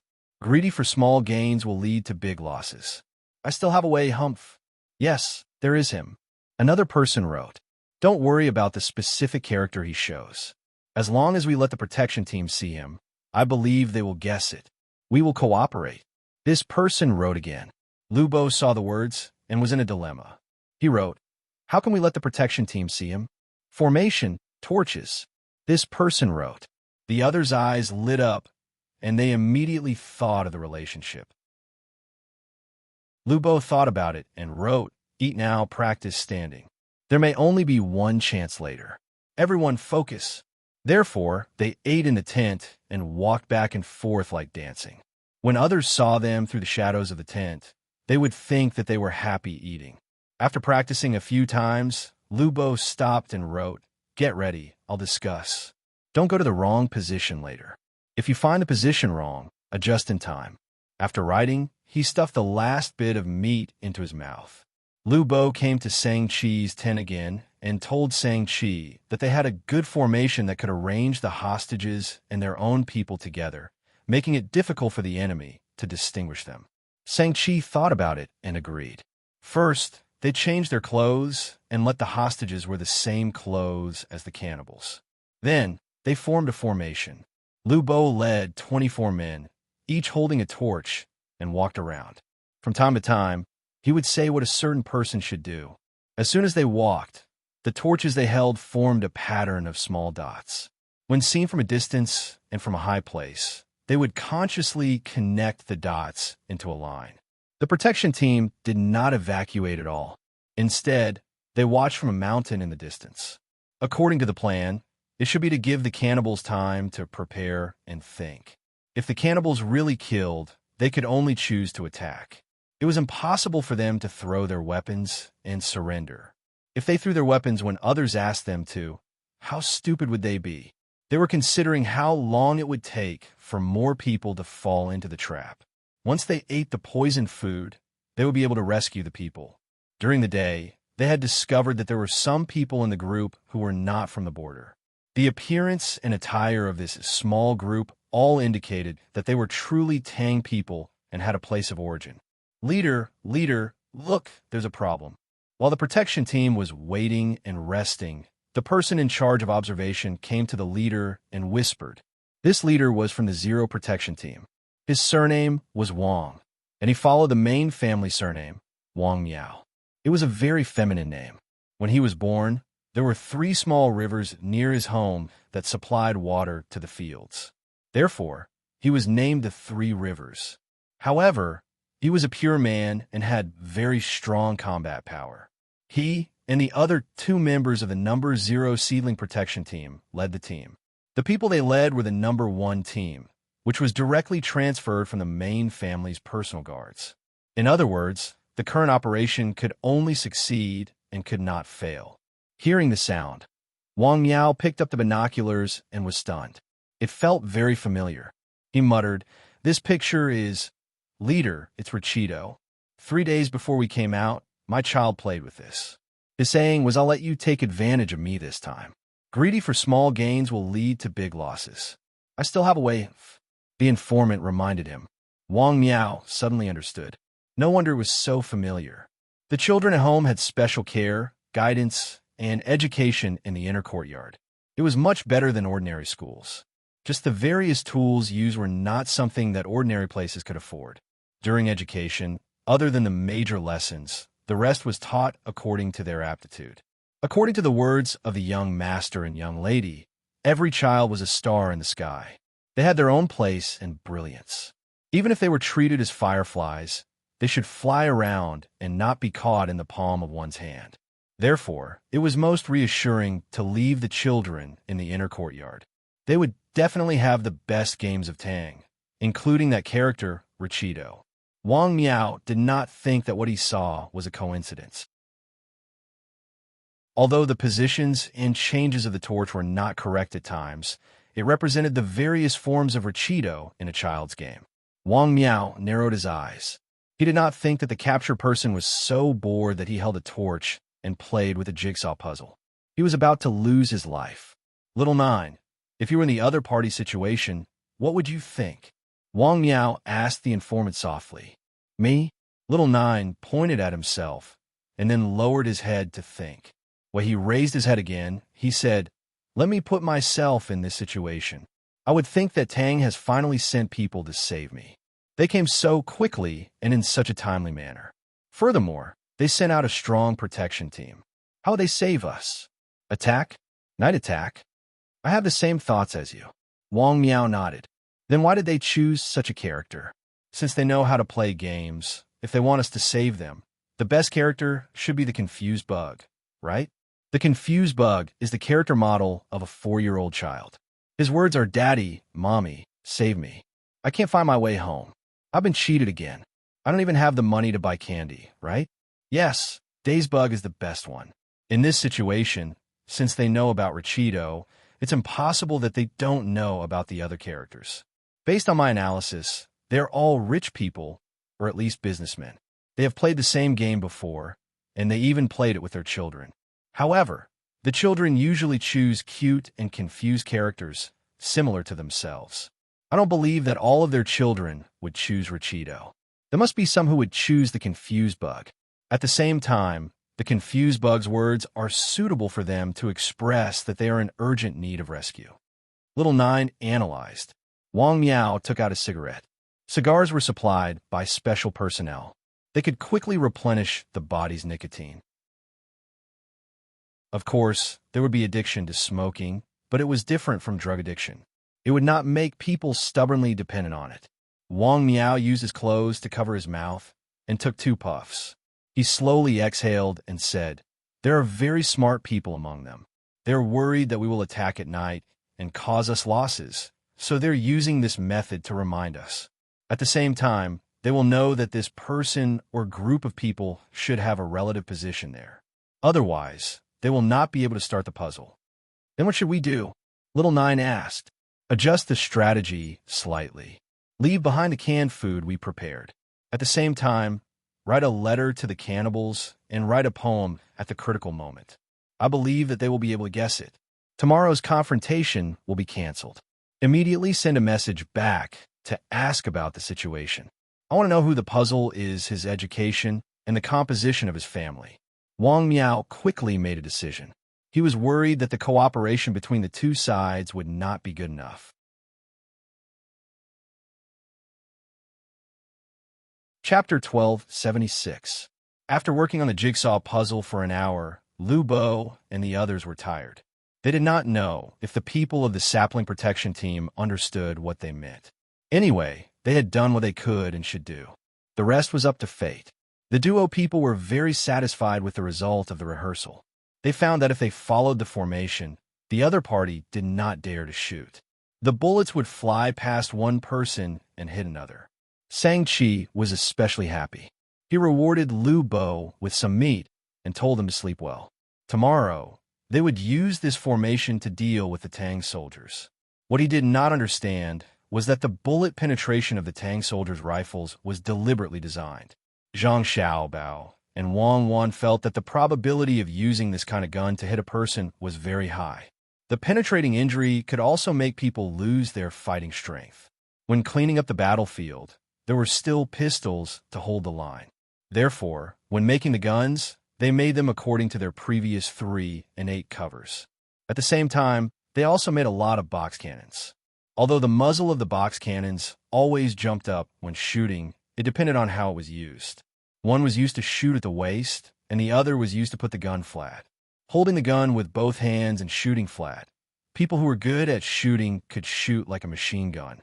However, in addition to such guns, there were also bullets and guns with a very good stopping effect.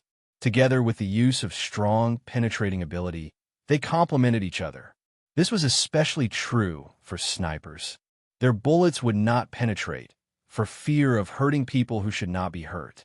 Moreover, even a gun with strong penetrating ability could be used to not penetrate people by using a simple method. It would make the bullet roll and stay in the person's body. Shang-Chi felt that with the formation, the enemy would not dare to shoot. In fact, even if there was no formation, as long as the person beside the hostage was not targeted, one would lose a life if there was a mistake. Amidst Lu Bo's worry and Shang-Chi's happiness, the night passed quickly. When they woke up in the morning, the moon had not disappeared. The sun had risen, forming a beautiful sun and moon hanging together. After falling out, the duo people no longer gave the people at the border any face. Affected by the march, the duo people would eat in the morning, but the people who were threatened could not even see a mouthful of porridge. The people living at the border finally knew who was good to them. In the past, they thought that the Tang Empire was very far away from them and was not as close as India.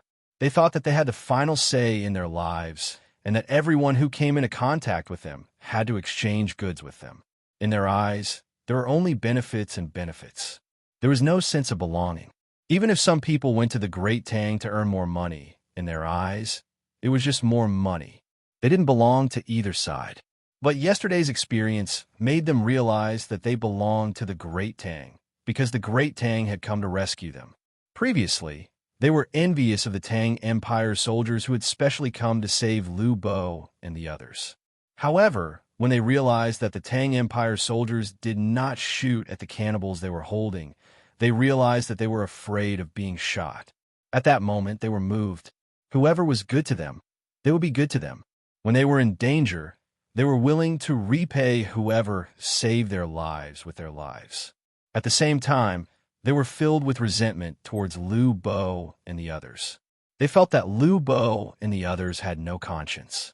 Their people had come to save them and had chased them so far, but they were still helping the enemy. They should die and be struck by lightning. Therefore, when they woke up in the morning and saw that Lu Bo and the others also received some fried noodles and water, the people at the border looked at them with eyes full of resentment. When they set off, the team moved very slowly. The cannibals looked around vigilantly, afraid that they would be shot. The hot weather and the pressure in their hearts made them sweat a lot. Lu Bo's 25 people were also sweating, and their eyes were bloodshot. Seeing that the sun was high in the sky, the cannibals began to prepare to eat. Their meal was very simple. There were two types, one was roasted, and the other was fried. The roasted meat was meat, but there wasn't much fresh meat for them to roast.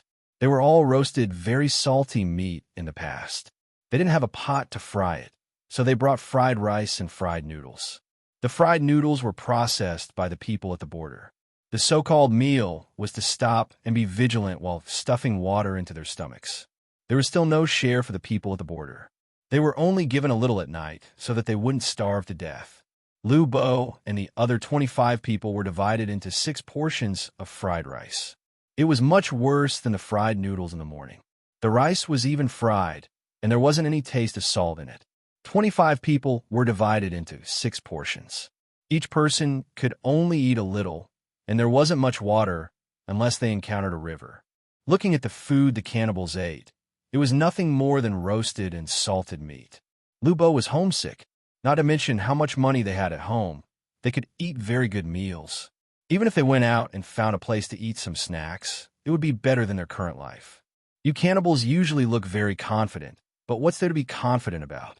Look at the broken things you eat. In the next life, even if you bribe the king of hell, you won't be there. Just as they were eating, a gunshot came from the left side of the forest. They were so scared that they immediately laid down on the ground. They had already found that this method was not bad. After a while, there was no additional movement. Shang-Chi signaled with his eyes, and 6 cannibals stood out. They escorted more than a dozen people at the border to the place where the gunshot had just come from. The 6 cannibals stood in the middle with knives in their hands.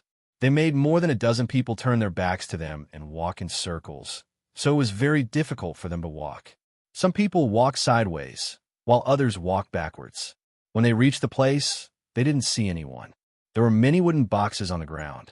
After counting, there were more than 70 boxes. As for the specific number, the person who knew how to count couldn't count. Usually, he would count to about 60, but today he was extraordinarily long. Most of the boxes were filled with iron sheets. There were also 2 boxes that were wrapped in that kind of shape. For a moment, they couldn't compare with the things they had seen before. The 6 cannibals looked around vigilantly, and each box was carried back. The boxes were not light, and they had to be carried by the hostages. When they came back, they reported that they found a lot of things like this. Shang-Chi kept retreating, afraid that there would be things that would suddenly explode. He saw that there was a piece of paper with words written in the box. The words looked very familiar. It was the language they used. However, he sadly found that he couldn't read. Not only him, but the people who came with him couldn't read. Frowning, Shang-Chi planned to let people throw the boxes away for fear of danger. When Lu Bo saw this, he hurriedly dissuaded him and said to Shang-Chi, I know your words. You see, I speak very fluently with you. I don't have to learn the Tang language like you do. You know them? Shang-Chi couldn't describe what he felt in his heart. He waved his hand and let Lu Bo take a look. Lu Bo sighed. How important it was to know a foreign language. He was really lucky. In the past, he specially learned to do business in the future. Not only did he know the language of the cannibals, but he also knew the Tianju script and a few small Indian languages. He pondered again. Perhaps the protection team, who threw the boxes, didn't expect that the cannibals were different from them. They were now educated from a young age. They didn't even know their own language. However, this protection team was also extraordinary. The writing of the cannibals was really beautiful. As expected, the inner courtyard of the Zhang family and Wang family was not simple. General Shang-Chi, I'll read it accordingly. Lu Bo greeted Shang-Chi. Shang-Chi was very sad. He didn't know his own language and needed an outsider to read it for him. The difference between countries. Then he nodded and motioned to Lu Bo. I'm warning you to eat more people. Right now, you've captured 189 people of my great Tang. If one of them dies, we'll believe that you'll kill the rest. In other words, we'll give up on dealing with you. Your 600-some people can just wait to be covered in cannon fire. I trust that you know what cannon fire is. These things are food. Some of them are for you, and the rest are for the Tang people. There will be a river in front of you for a while. You can replenish your water. Some of them are canned food, and some are self-heating food for the Tang people. There's pork in them. Don't eat it. Arrange your formation well. We will sneak attack you from time to time. Don't think that you can threaten us with the people who killed us. It's still the same as before. If one of you dies, we will fire. Pray. Pray to Allah of your sect. From the moment you participated in the conspiracy against my Jiangnan road, the heavens decided your life and death. If you have a chance to survive, let me tell you. The brand of the food is called Richito. It is a series of food.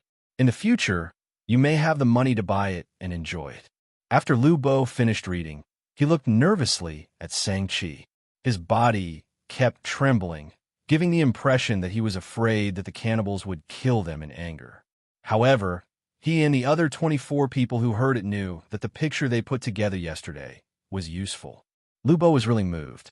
The Seedling Protection Team was indeed the Seedling Protection Team. Shang-Chi was also trembling. He was so angry that he wanted to kill people in front of the Tang army. However, he really didn't dare to. He nodded vigorously and walked forward. He pointed at the words on a can and asked, "What does it say?" Lu Bo glanced at it and licked his lips. He asked loudly, "General Shang-Chi, these are the words of the Tang Empire. Don't you already know the Tang Empire? Don't you recognize the words? You can't recognize your own words, but you should recognize ours, right?" Shang-Chi's face darkened. "I'll let you read it." "Okay, I'll read it." "Yes. Ask about the beauty of mountains and rivers. Explore the rainbows of thousands of rivers. The clouds in a foreign land can be low, but the feelings of old friends are high. Affirming that the pine stands tall, and seeing through the gale is the wormwood. A man who hides his head is not a good man, but does not stand upright like a knife. General Shang-Chi, you really don't recognize this word? It's written very well. Did you hear what I read just now? In fact, the first part describes the scenery, then the second part describes the meaning, and the last part expresses one's aspirations. This is a rhyme poem, starting with the rhyme and ending with the rhyme. Lu Bo's voice was louder this time. Shang-Chi frowned and pondered for a moment. He waved to the other 24 people who followed Lu Bo and called them over. He first looked at the cans and found that the words were the same. He gave one to each person and ordered the 3 people on his side to separate the 24 people far away from each other so that they could read it. Shang-Chi had a feeling that things weren't that simple. There might be something else written on the cans, but he believed that the other 24 people wouldn't be able to remember it after Lu Bo read it once. Therefore, he asked them separately. He stared at Lu Bo and observed Lu Bo's expression. Lu Bo wasn't worried at all. The words on the cans were the same, but it depended on how one looked at it. The words were written in circles on the outside of the cans. He believed that even if the many cannibals knew the words, they wouldn't be able to understand the meaning behind it. The content was as he had said. The first part described the scenery, followed by the thoughts, and finally expressed one's aspirations. Speaking of which, this poem was very ordinary. The words used were simple, and there were no references. However, this was an acrostic poem. He was afraid that he wouldn't know, so he specifically wrote acrostic and horizontal words to remind him. When the words in front of each sentence were put together, it was a test to see if he could read. Lu Bo couldn't use words to describe his feelings. At this moment, he didn't care about life and death. He was proud of his country. This was the special forces that had been mobilized for him and the others. This was the foundation of the special forces, the Seedling Protection Team. It seemed like there was nothing that they couldn't do. They were a highly intelligent team that had 24 hours, all-terrain, and all-terrain. If he really died, it was because of his bad luck and not because his country didn't work hard enough. After a full 30 minutes, when Lu Bo was sleepy, he looked at the 24 people reciting the poem and came back. He recited it to Shang-Chi. Only then did Shang-Chi feel relieved. It was a poem that he had heard before. The Zhang family and Wang family of Sanshui County of the Great Tang had made canned food for the inner courtyard. Every canned food had words on it. When the inner courtyard went out to do work, seeing the words on the canned food would strengthen their beliefs. Thinking about it, this was also the case. Just as he felt relieved, Shang-Chi suddenly became worried again. He asked Lu Bo, what's different about that? Lu Bo knew what he was asking about. He smiled flatteringly and replied respectfully, canned food is canned food. It has to be slowly boiled and roasted with water and fire. It can't be too hot, or it will explode. There's probably no pork in it. The food left for us to eat has pork in it. This is more convenient to heat it up. Pour water into that little tube. Once the food comes into contact with the water, it will heat up the food. As Lu Bo spoke, he swallowed twice. He ate a little fried noodles in the morning. At noon, there was not enough fried rice for 6 people.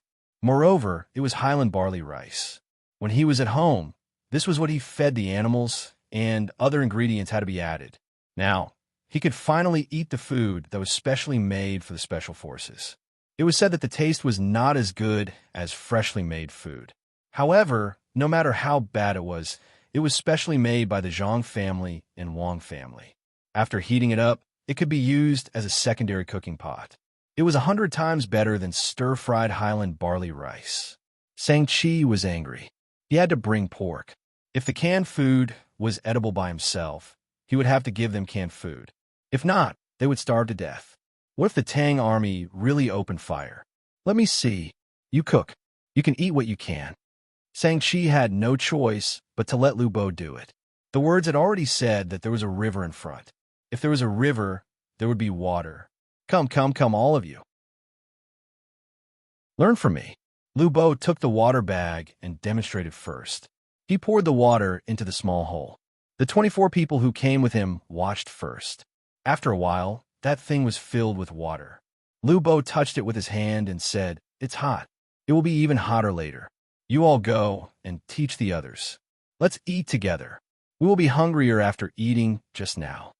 After the 24 people saw it, they immediately pulled the people at the junction to do it. Not only was it fun, but they could also wait to eat hot food. Shang-Chi looked at them swallowing their saliva and asked Lu Bo, "What is this?" "It's the military rations used by the Tang army. The canned food is actually the same. It can't be helped. It's too far away. It can't be compared to eating at home. Just make do. It's not easy to be a soldier and follow orders." Lu Bo explained. His tone was filled with endless sighs. Chapter 1277. It didn't take long for the marching rations of 189 people to heat up. The place next to the rations for boiling soup also bulged. The thing inside swelled after drinking water. Licking his lips, Lu Bo asked Shang-Chi, "Do you want to open it? There's pork inside." "Open it. It's not like I haven't seen a pig before. I don't want to eat it." Shang-Chi insisted on seeing what it was. Before Lu Bo opened it, someone opened it first and cheered happily. "Mine is braised pork and green beans." "I know it. It's rice from the northern part of Hebei province. There are also a few pickles. Let me see, spicy radish strips and platycodon." Obviously, the person who opened it was a member of Lu Bo's group. How could the people at the border know what was inside? "Mine is 2. One is twice-cooked pork, and the other is pickled eggplant strips. Unfortunately, mine doesn't have pickles." Another person shouted happily. "Let me see mine. Let me see mine. It's here. Look, ha. It's my favorite fried pork with garlic. The pickles are pickled cucumbers. It smells like my hometown." The third person was also very happy. "Mine is gong bao ji ding. Mine is soft fried pork tenderloin with dipping sauce. Mine is scrambled eggs with chives." "I don't like chives. Who can change with me?" "Mine is pickled eggplant mixed with garlic." "Does anyone like garlic?" "Mine is white meat with winter melon." "I gave you garlic, mine, and mine is grilled mutton." "Oh, it's not pork." "What are you doing?" "It's pork. Do you dare to hit me? I'll die for you." "Here, give me another one." Another person found that his dish was actually mutton and regretted shouting it out. As a result, many people were not stupid. They immediately grabbed it and made a gesture of wanting to hit him. He was not afraid. He straightened his neck and threatened to ask for another one. Anyway, as long as there was one, he didn't have to eat mutton. Lu Bo looked at Shang-Chi and opened his own. After taking a closer look, he helplessly handed it to Shang-Chi and said, "Mine is scallion beef tendons. It's cooked beef tendons stir-fried with scallions and coriander. The side dish is ginger fish shredded with shredded ginger and salty sea fish. Let me smell the soup. Seaweed soup. Here, you can eat it. There's no pig in it." Shang-Chi listened, and when Lu Bo passed it to him, he took it without any backbone. He wanted to cry. Was this the rations of the great Tang? The other side came from afar to fight and ate this. On the other hand, they ate stir-fried noodles, which were made by the people at the border. Otherwise, they would always eat stir-fried rice, which was called Highland barley rice in the Great Tang. It was used to feed the animals, and with some salted and dried meat. It was a marching ration. She had never heard of the same dish before. Did she really think that she didn't know what she was doing? This was called a combination of meat and vegetables. The pickles were determined based on one's personal taste. It wasn't a must to eat them. If one didn't want to eat them, they could leave them alone or exchange with others. Also, take some pork. It smelled good. Why didn't the doctrine allow them to eat it? The war was so cowardly. Lu Bo suddenly felt a sense of sympathy. He thought, it's so bitter to eat so many people. You should be occupied by us earlier. We'll let you live a good life. Look at what you soldiers eat. Don't you feel sad? After thinking about it, Lu Bo began to choose the marching ration again. In fact, there were words on the packaging. His people shouted them out to provoke the people who ate many people. Just like the person who said that he didn't like to eat chives. Others might not know you, but how could I not know you? When I went to your house, I saw that your dumplings were full. 4 out of 5 times, they were vegetarian and 3 delicacies. If you don't like to eat them, why did you make them? Did you think that my dumplings didn't have other fillings? I'll exchange with you later. Let's see if you want to exchange. Lu Bo's mood suddenly became cheerful, even though he knew that he was still a hostage. He chose from the box and shouted to Shang-Chi, "General Shang-Chi, look, this is something you can eat. Do you want to eat it?" Shang-Chi was about to nod when his expression suddenly changed. He laughed and said, "There's no hurry. You eat it first." As he spoke, he handed back the marching ration that he had just received. Lu Bo understood. He was afraid that it was poisoned. He took it and ate it. He was not afraid. He knew that the seedling protection team would not make such a stupid plan. They were all elites and could not lack schemers. Since that was the case, if it were him, he would not believe what he ate either. How could he add something to it the first time? That would kill his own people. After happily eating a few mouthfuls, Lu Bo praised loudly. The marching ration of the Zhang family and Wang family is really delicious. Yes, it's delicious. It's better than the food I've eaten in the restaurant before. You can reheat it when it's cold. Another person echoed loudly. I guess he's a chef from between the clouds and the water. Ordinary people can't do that. Another person shouted. Wait. Shang-Chi grabbed Lu Bo's arm and asked, "What's the Zhang family and Wang family?" It's the Tang Empire army around us. General Shang-Chi, don't you know? I saw it very clearly. There are members of the number 0 seedling protection team and number 1 seedling protection team of the Zhang family and the number 1 seedling protection team. They formed a team and are beside us, waiting for an opportunity. Lu Bo said to Shang-Chi in a daze. Shang-Chi was also stunned. Of course, he knew about the Zhang family and Wang family of Sanshui County of the Tang Empire. Some people said that the Tang Empire would be completely destroyed if they killed people from the 2 families. As long as Zhang Xiaobao and Wang, one of the 2 families, were alive, it would be useless no matter how much land they conquered. As long as they came out personally, the world of the Tang Empire would be peaceful. Now, it's their people. At this moment, Shang-Chi did not even have the mood to pray to Allah. He only felt cold all over. He knew too well what the seedling protection team was. It sounded like farming, but in fact, it had nothing to do with farming. That was the seedling protection team. In the past few years, how many people on his side had died in the hands of the seedling protection team? Those with higher positions than him, those with higher positions, were targeted by the seedling protection team and died just like that. Allah seemed to have lost all effect in front of the seedling protection team. Why is it them? Shang-Chi reached out and grabbed Lu Bo, who was still chewing, and asked hatefully. Lu Bo was very happy. He thought to himself, you also know fear? Weren't you very supportive of Niu Qi before? You said that once I'm in your hands, I'll die if you want me to die.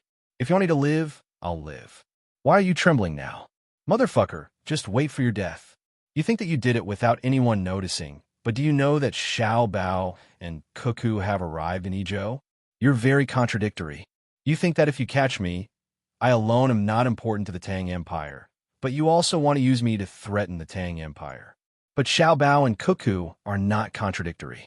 As long as you catch me, they'll definitely send people to rescue me when they get the news, even if it's thousands of li away. You could just wait for your death. If I live, you might live as a slave. If I die, you won't be able to die a quick death even if you want to.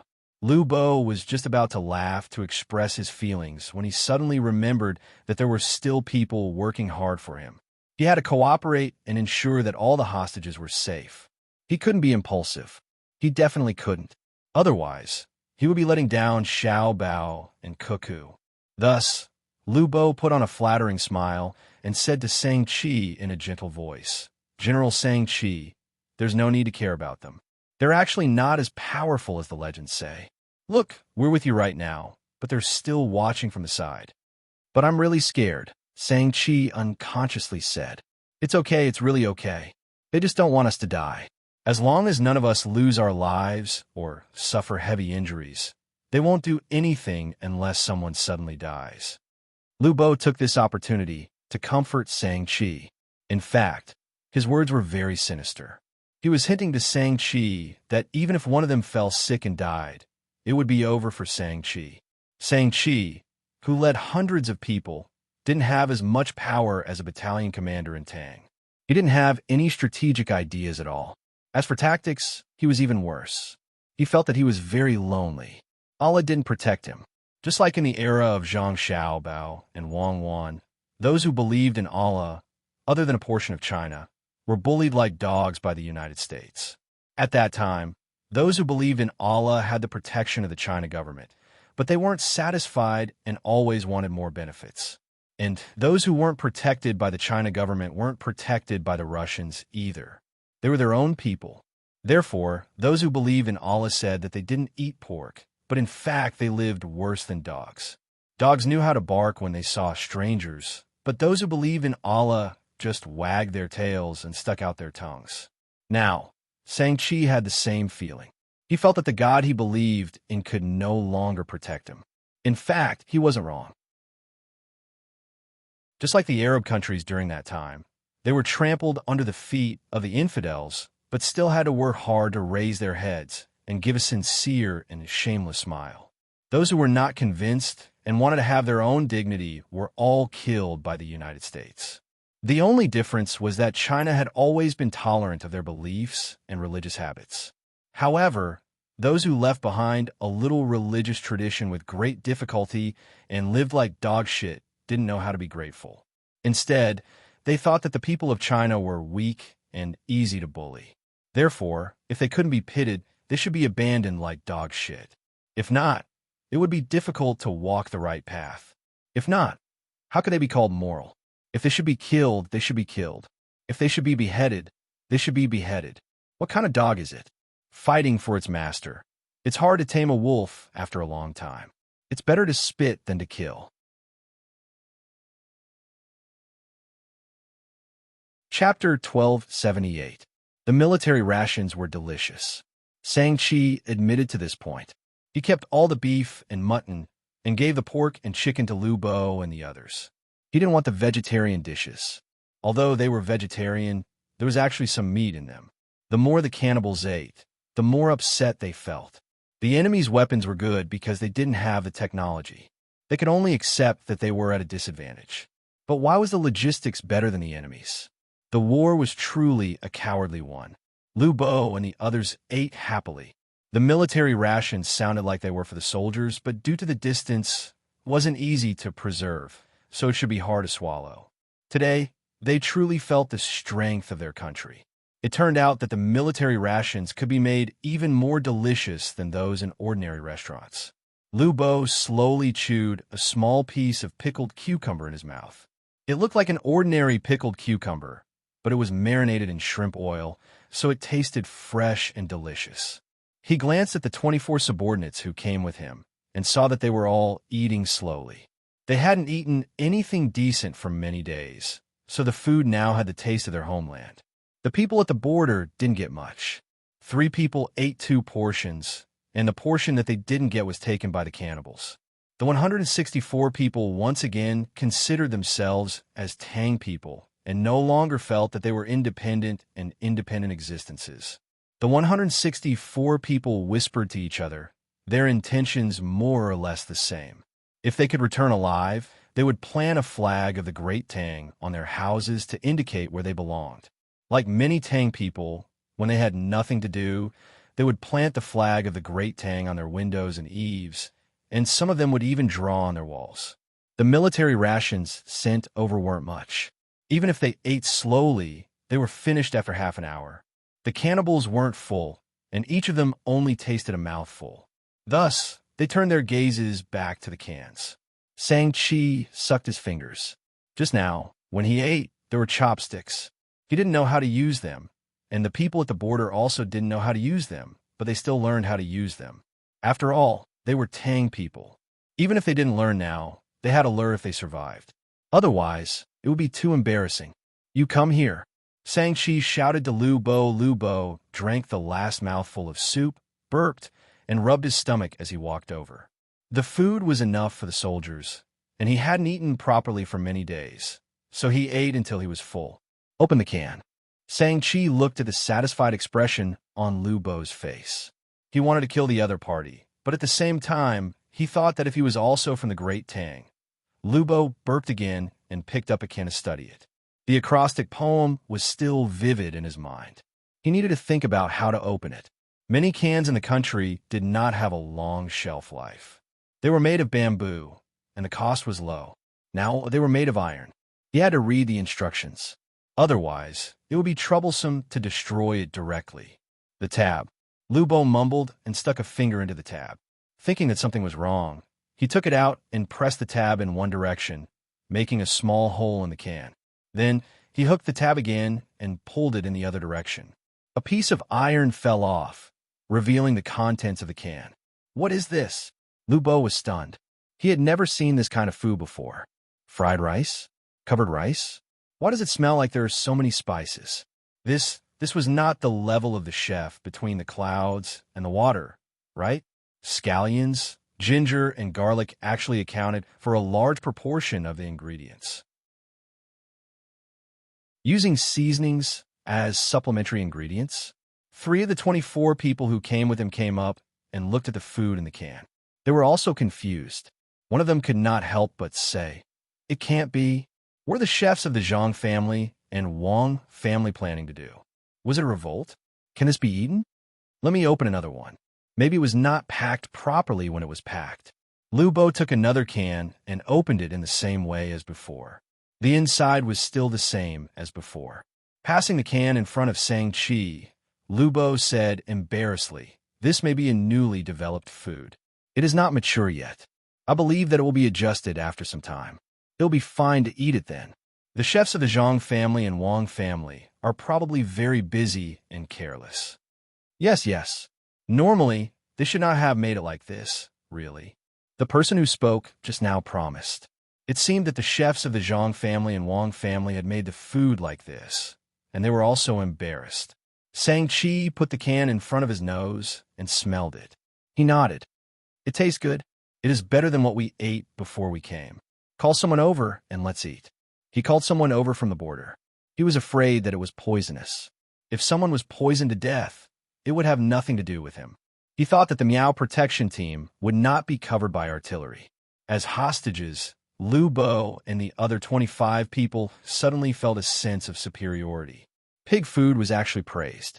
It was really sad to live a polyphagous life. No wonder many polyphagous people were willing to come to the Tang Empire in the past. They enjoyed a different life. The 25 people thought so, but no one took the initiative to try it. What if it was really poisonous? 5 people from the border were called over. They opened 3 more cans, 1 for each person, and let them eat. The 5 people held the cans and looked at them. Seeing that the polyphagous people wanted to come over, one of them immediately said, "Give me the chopsticks just now. I will eat. Use your hands." Shang-Chi was not used to this. If he used his hands to grab, why couldn't they grab? Why did they have to use chopsticks? It was infuriating. The 5 of them obeyed and reached out to grab the contents of the can. They pinched a little with 3 fingers and carefully put it into their mouths. They chewed twice, blinked their eyes, smacked their lips, and immediately reached out to grab the can again. They ate quickly. They ate about 20 mouthfuls in a row. They looked at each other and were relieved to see that they were all alive. "Wait a minute. What do you think?" Shang-Chi stopped them and asked one of them.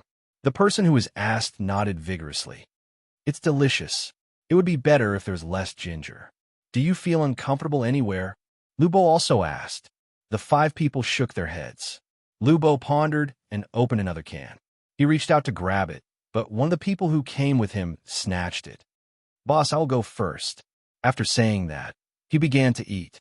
After 2 mouthfuls, a smile appeared on his face. "I knew it. The food made by the Zhang family and Wang family chefs can't be bad. I don't feel that there is too much ginger and too much pepper. It's not like I'm drinking mutton soup." Shang-Chi was tempted. He hesitated but still insisted on not eating. He let the 5 people finish the food in the can. Everyone surrounded the 5 people to see their reactions. I still want to eat," one of the 5 people said eagerly. Lu Bo stopped him. "Don't be in a hurry. You have been hungry for too long. If you suddenly eat too much, it will cause problems. Do you want to drink water?" "Drink." The 5 people really wanted to eat. Their stomachs were always hungry. Someone brought a water bag, and each person drank a few mouthfuls. They sat on the ground and waited to see if they were still alive. The shadows of the 5 people gradually grew longer. Nothing happened to the 5 people. Instead, they digested the food and were no longer hungry.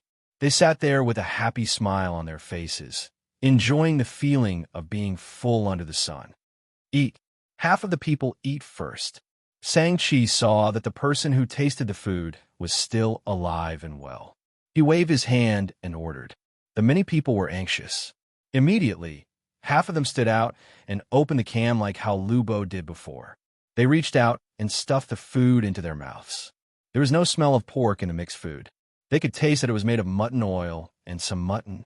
With all kinds of seasonings, they ate until their stomachs felt warm. After each of them ate 2 cans in a row, the others continued to wait under Shang-Chi's order.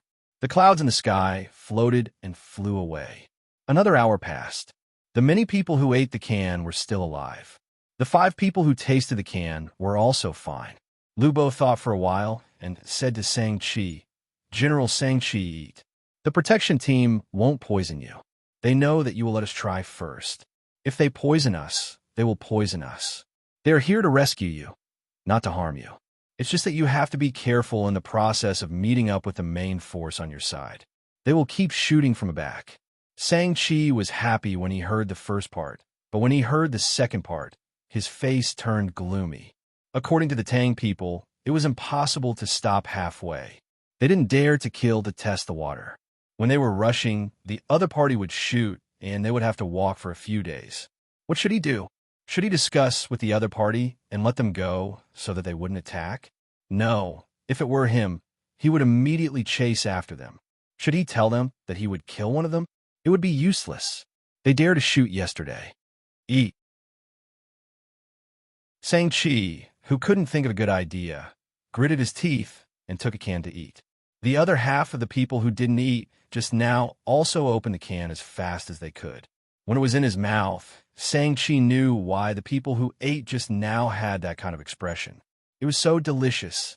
Although it was cold, the food inside didn't make people feel disgusted. When it entered the stomach, there was a warm feeling, as if the whole body was full of strength. When they were full, there were only 21 cans left in the woods. Shang-Chi naturally kept the rest of the cans for himself. After a short rest, he let the hostages stand up and tie them firmly. 2 people with knives were behind each of them. They surrounded their own people and continued to move forward. After walking for a while, they saw a small river. The water was clear, and they could see the stones and small fish swimming below. The crowd cheered. There was water. Lu Bo squatted down and dipped his hands in the water. He washed his face first before drinking a mouthful. He requested Shang-Chi, "Let us take a bath and change our clothes." The 24 people who came with him looked at Shang-Chi. They were here to do business, so they naturally had to bring things. Everyone brought an extra set of clothes and toiletries. They were confiscated before, but Lu Bo went to curry favor with the great Tang trader and was rewarded back. They hadn't been used since. The main reason was that many people were not used to wearing clothes, and using other toiletries was also unfamiliar. Shang-Chi nodded and asked, "There's no poison in the water? How much poison is in the flowing water?" "Don't worry." Lu Bo revealed a flattering smile and shamelessly tried to curry favor with the great Tang. He did this to survive and create opportunities for the seedling protection team. However, Wang Miao, who was watching from afar, pursed his lips tightly. He had already received news from the country and understood Lu Bo's family situation. He was a pretty good businessman. He had 2 wives and 7 children. His parents were still alive, and he was still supporting the parents of 2 of his wives. The grandfather of one of his wives was still alive, and he was as respectful as he was to his own grandfather. His family had large courtyards in the capital, Hangzhou, Suzhou, Idyll, and Luoyang. He was smart since young, and he took over the family business at the age of 16. He got along well with the local officials. He had no criminal record and never gave money to the local schools. However, he opened a small book printing company that specialized in printing books for children and gave them out free of charge. 5 years ago, he found that this business route was more profitable, so he brought people here to do business. His family mainly dealt in leather, and later on, they added medicinal herbs and sold them to the clinic. He could be considered a pretty wealthy businessman and lived a good life. His family was harmonious, and he was kind to others. He didn't take loans from banks, and his family had a lot of cash. However, he was willing to give the clinic credit for medicinal herbs. He was also talented. He was proficient in 6 foreign languages and had good calligraphy skills. He also liked painting and often invited scholars to hold poetry gatherings. He was very good to his employees and had a relatively high charisma. Usually, he was neither servile nor overbearing when he met the officials, but now, he was like a dog trying to please its owner. Wang Miao felt very uncomfortable. He felt that he didn't do a good job. Every smile of Lu Bo's was like a knife stabbing into his chest. He picked up the sniper rifle beside him and shot down the other party's leader, but he didn't dare to do so. After threatening the other party, he actually felt a little guilty. Fortunately, he found that the other party was illiterate. Not only did they not recognize the great Tang's words, but they also didn't recognize their own words. The school was very important and could play a life-saving role at a critical moment. Wang Miao looked and estimated the time it would take for the people here to meet up with the main forces. He also estimated the time when he would release the spiked cans. He decided not to shoot at the other party during this process. At most, he would shoot at the sky to slow down the troops. If he killed one of the other party and the other party retaliated by killing one of his own people, should he open fire or not? Putting away his binoculars, Wang Miao gritted his teeth and said, "If only I knew what the other party's leader was thinking. Just wait, just wait. You'll all cry." The speed of the many people was just as Wang Miao had expected. They slowed down and placed a portion of the hostages outside, constantly changing their positions. The other people hid behind the hostages and mixed in with the rest of the hostages so that the great Tang army wouldn't shoot at the rat for fear of breaking the vases.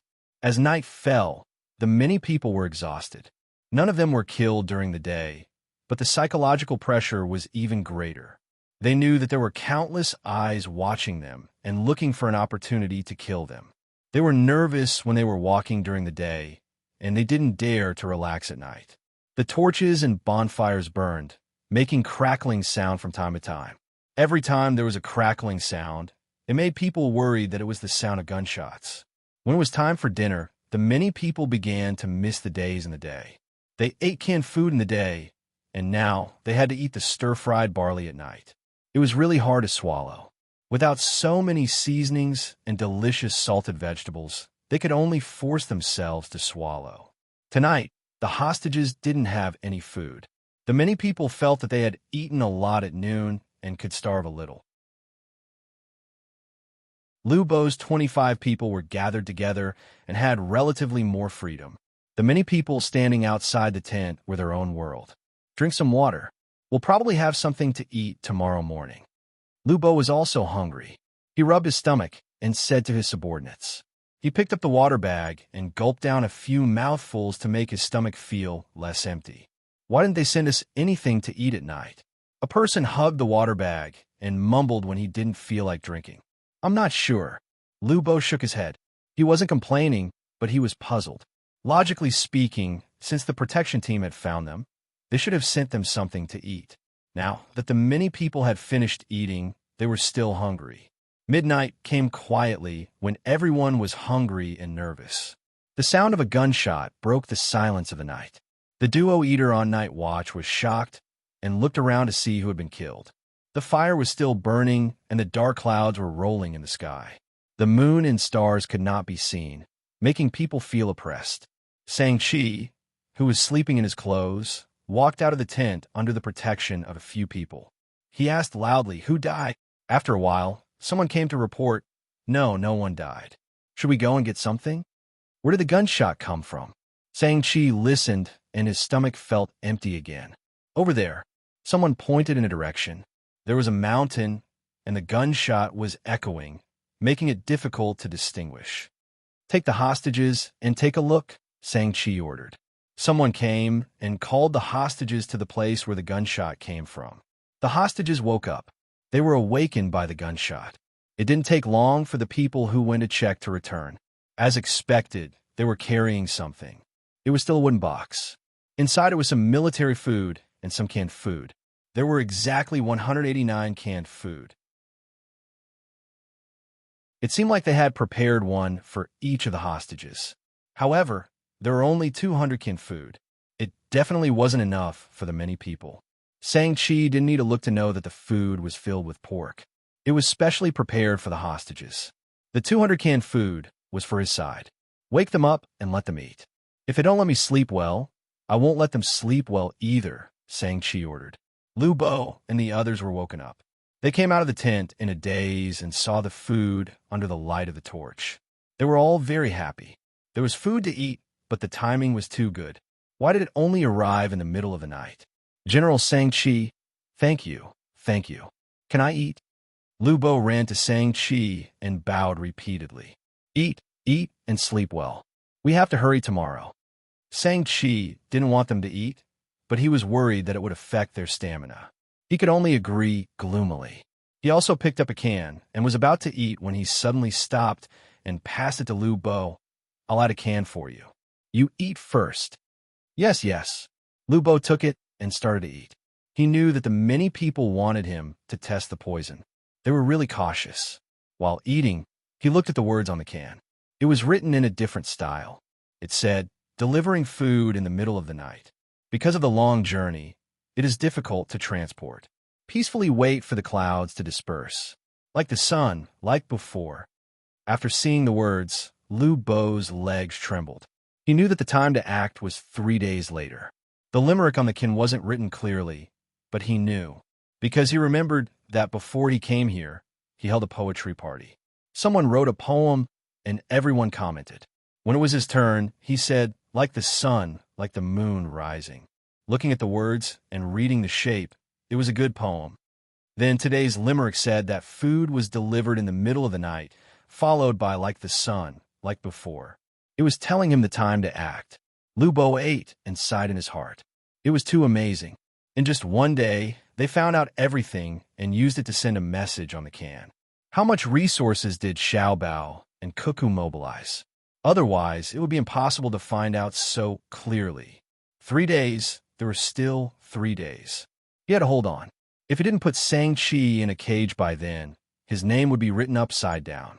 No, it would be written horizontally. Shang-Chi watched Lu Bo eat and continued to wait.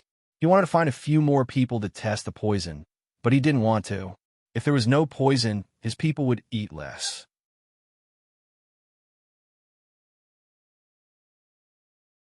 Chapter 1279. When he returned to the tent, Lu Bo was still in a state of excitement. He said to his 24 subordinates, "Eat, eat, and rest well. Do your best for General Shang-Chi." His subordinates knew what he meant. Why would they do anything for Shang-Chi?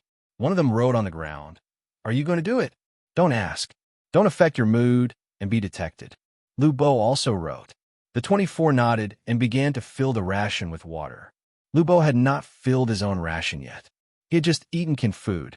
Today's canned food tasted a little bitter, but it did not make him feel uncomfortable. The only thing he felt was that he was a little confused, probably because he was too nervous and also because he had woken up in the middle of the night. Lu Bo secretly swore that when he returned to China, he would do his job well. He would listen to the imperial court and Xiao Bao and be a proper businessman. He would not cheat or harm others. It was not only because of his attachment to his motherland, but also because he had to remember what happened today, since they could find out his identity and communicate with him to save him in a day. If he made a mistake, they could also find out and deal with him in a day. It was no wonder that the top businessmen in the list were so reliable. After the war, they worked together to stabilize the domestic product prices. It was probably because they knew more about Xiao Bao and Cuckoo. It was too scary. Efficiency, this was efficiency. When Xiao Bao and Cuckoo became serious and started to mobilize resources, the result would be the same as now. It smells like medicine. One of the people eating the ration was really hungry. As soon as the ration was heated, he could not wait to open it. The strong smell of medicine wafted into the tent. When the others heard his voice, they turned to look and sniffed. Sure enough, there was medicine. There was really medicine. Let me see. Jujube, wolfberry, angelica, remania, and some slices are ginseng. The meat dish is braised pork ribs, and the vegetarian dish is braised shrimps with chives. There are no salted vegetables today. Another person recognized many herbs and immediately read them out loud. Mine is the same. Mine too. Looks like today's meal is the same. That's right. The others opened their own rations and found that the dishes were not as messy as last time. They were all the same things. Lu Bo took a look and nodded. Start giving us nourishment and let us nourish our bodies. What is soup? Let me take a sip and see. It's delicious. It's not soup, it's porridge. Rock sugar, hay, and mung bean porridge. I know, they're afraid that we'll get heat stroke, but they're also worried that we'll be too nourishing after eating this dish. They've put in a lot of effort to adjust us with mild porridge. The person who spoke at the beginning sighed. Shang-Chi stood outside the tent. The other hostages did not have tents. Only Lu Bo and 25 people were squeezed into one tent. The other hostages rested in the open with ropes tied to their bodies. When he heard the words of the real Tang in the tent, his lips twitched, but then he helplessly shook his head. He lowered his head and looked at the can in his hand. He sighed, opened it, and ate it with his hands. The people following him also heard the voices in the tent. Although some of them understood the great Tang language and couldn't speak it properly, they could still understand it. All of them swallowed their saliva. They really wanted to eat it. What kind of pork couldn't they eat? It didn't smell any worse than beef and mutton. Moreover, they felt that the pork was even more delicious when it was made by someone else.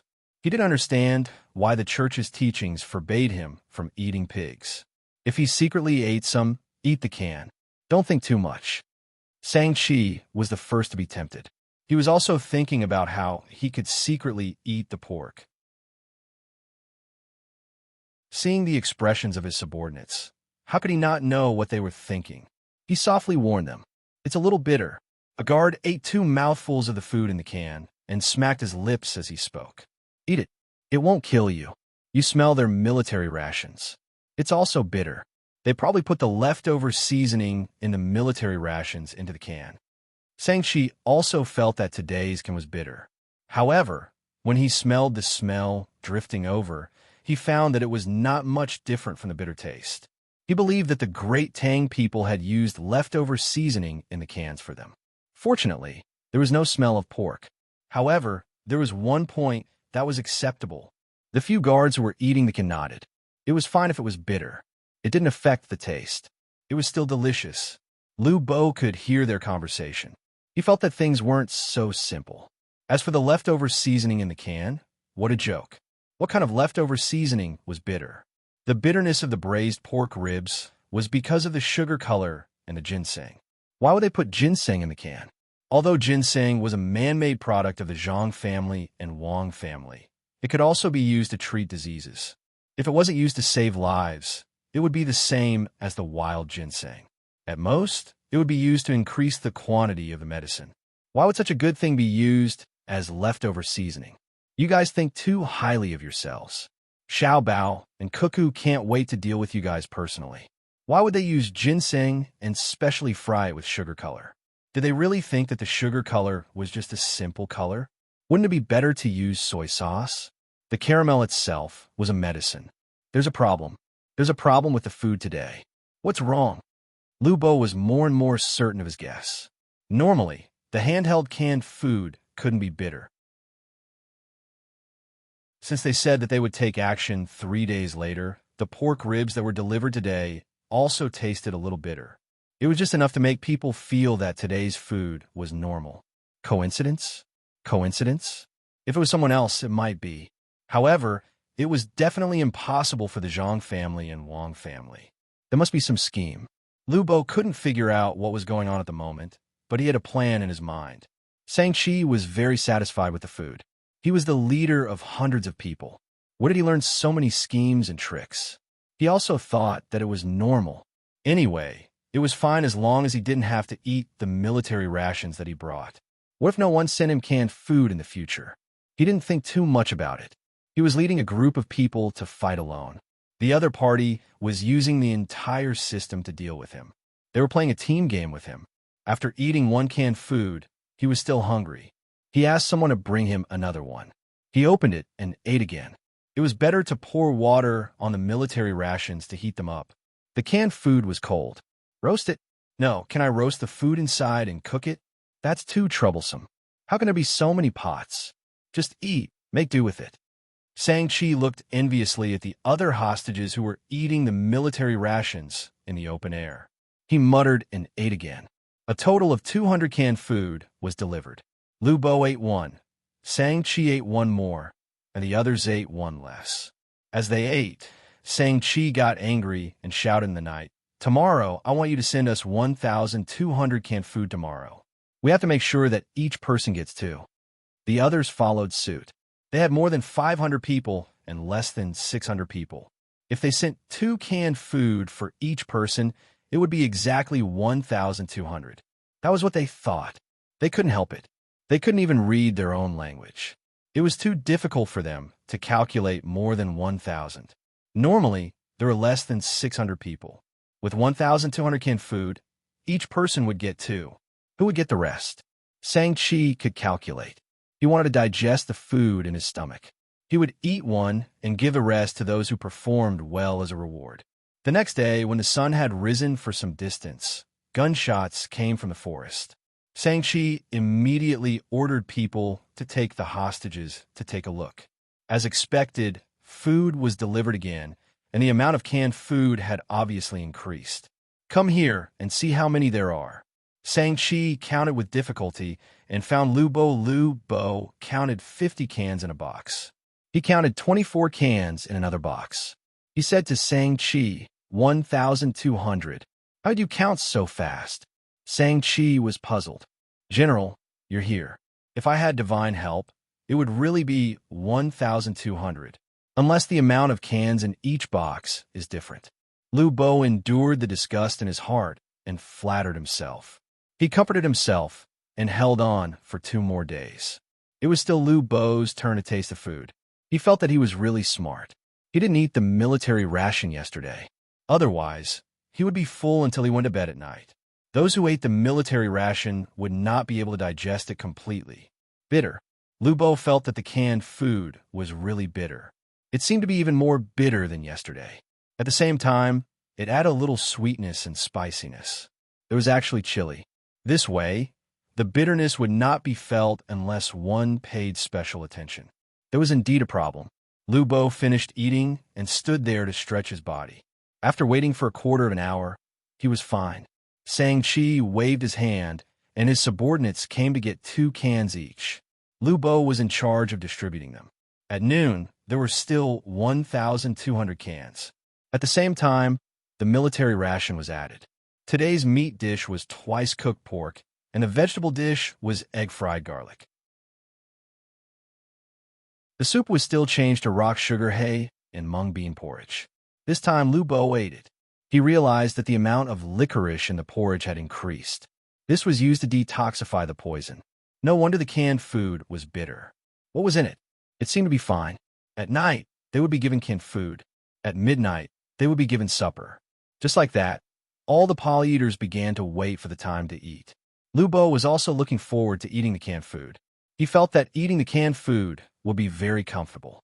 His body would be very relaxed, and he would not feel bitter anymore.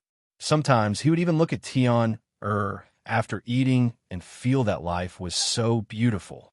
On the second night, when he felt that way, Lu Bo became alert. He had been in charge of tasting the canned food. Although he didn't eat as much as the poly-eaters, he didn't think that the canned food was better than the military ration. Then why was he looking forward to it so much? He was addicted. He was definitely addicted. After 2 days, he was addicted to the canned food. What was in it? It was no wonder that he didn't need to wait for a quarter of an hour to taste the canned food. The poly-eaters would immediately follow suit. Tomorrow was the 3rd day, and the amount in the canned food would probably be increased. Then, after eating for the whole day, he would have supper at midnight. Around midnight in the morning, Lu Bo deduced that the attack in 3 days was referring to the early morning of the 4th day. As for the last supper, would he be poisoned to death? Most likely not. Otherwise, why would they make a move? They could just kill him with the medicine. Then, it was most likely that they would drug him. All right, I'll go all out. Hopefully, I won't be unconscious for too long, and they will be able to wake me up in time. Lu Bo muttered to himself.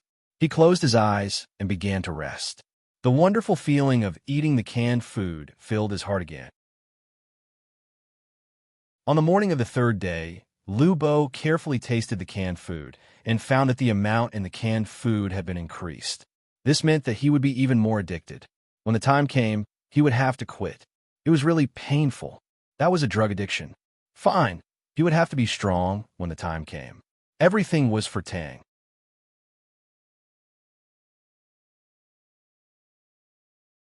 Chapter 1280. The canned food was getting more and more fragrant, and the people who had eaten it were looking forward to the next meal.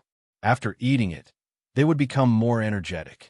On the 3rd night, after Lu Bo finished the canned food, he went back to the tent to eat with his subordinates. He didn't eat the food immediately, but used chopsticks to distribute it to his subordinates. Then, he tried not to make any sound of vomiting and vomited out more than half of the canned food. He didn't dare to vomit all out because he was afraid that it would affect his mental state. He knew that he was starting to like the feeling of being addicted to drugs. If he vomited all of it, he might become depressed. The 24 people watched their boss vomit and felt that something was wrong. Was their boss not feeling well? Was it poisonous? When Lu Bo vomited the food into the packaging of the military beam, the subordinate closest to him began to write on the ground. What's wrong? Lu Bo followed and wrote, "Don't make a sound. It's okay. Leave some porridge for me." His subordinate nodded and began to praise the military food to cover his writing. It's poisonous, addictive poison. It's probably the poppy reported in the newspaper. Don't eat too much tonight. Get ready. After Lu Bo finished writing, he nodded solemnly to his subordinates. The 24 people took a deep breath almost at the same time and then held the air in their lungs. Their faces were full of nervousness. "Can you quit?" A subordinate wrote worriedly. "You have to quit even if you can't," Lu Bo wrote. The The 24 people nodded and no longer made any other unnecessary movements. They began to eat their own military food. They didn't feel disgusted at all when they saw their boss vomit. Now was a moment of life and death, and all thoughts that shouldn't be should be abandoned. At the same time, they were very clear about what the poppy was. It had been reported more than once in the newspaper, introducing the shape of the poppy. There were specially carved pictures and colored pigments separately. When the poppy flower bloomed, it was very beautiful. It was red, pink, and white. If one looked at it in the middle, it would make people feel happy. The newspaper also introduced how poppy was made into opium paste. It was the white paste that appeared when the head was destroyed. It was simple to boil. The biggest use was to be used in medicine.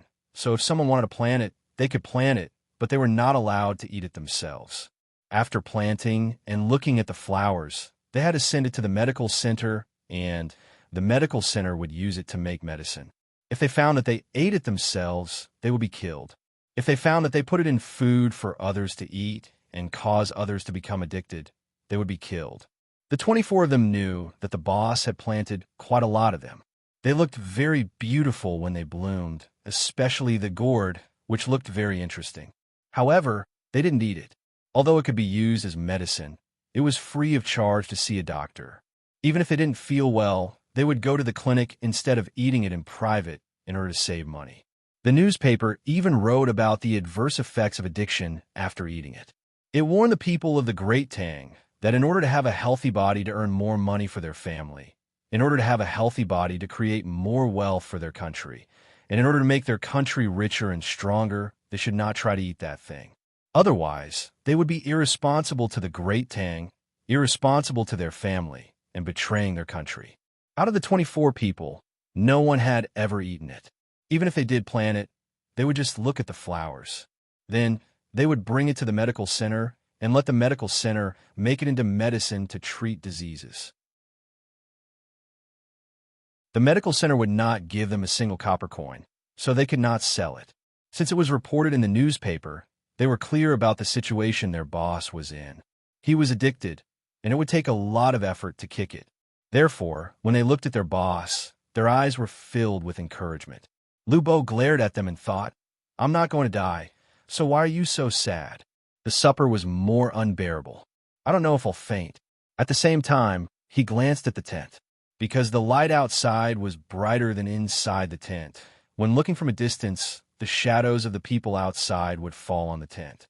Only when they were close could they see the shadows of the people inside the tent, and it was very blurry. Lu Bo felt sad for the people who ate more food.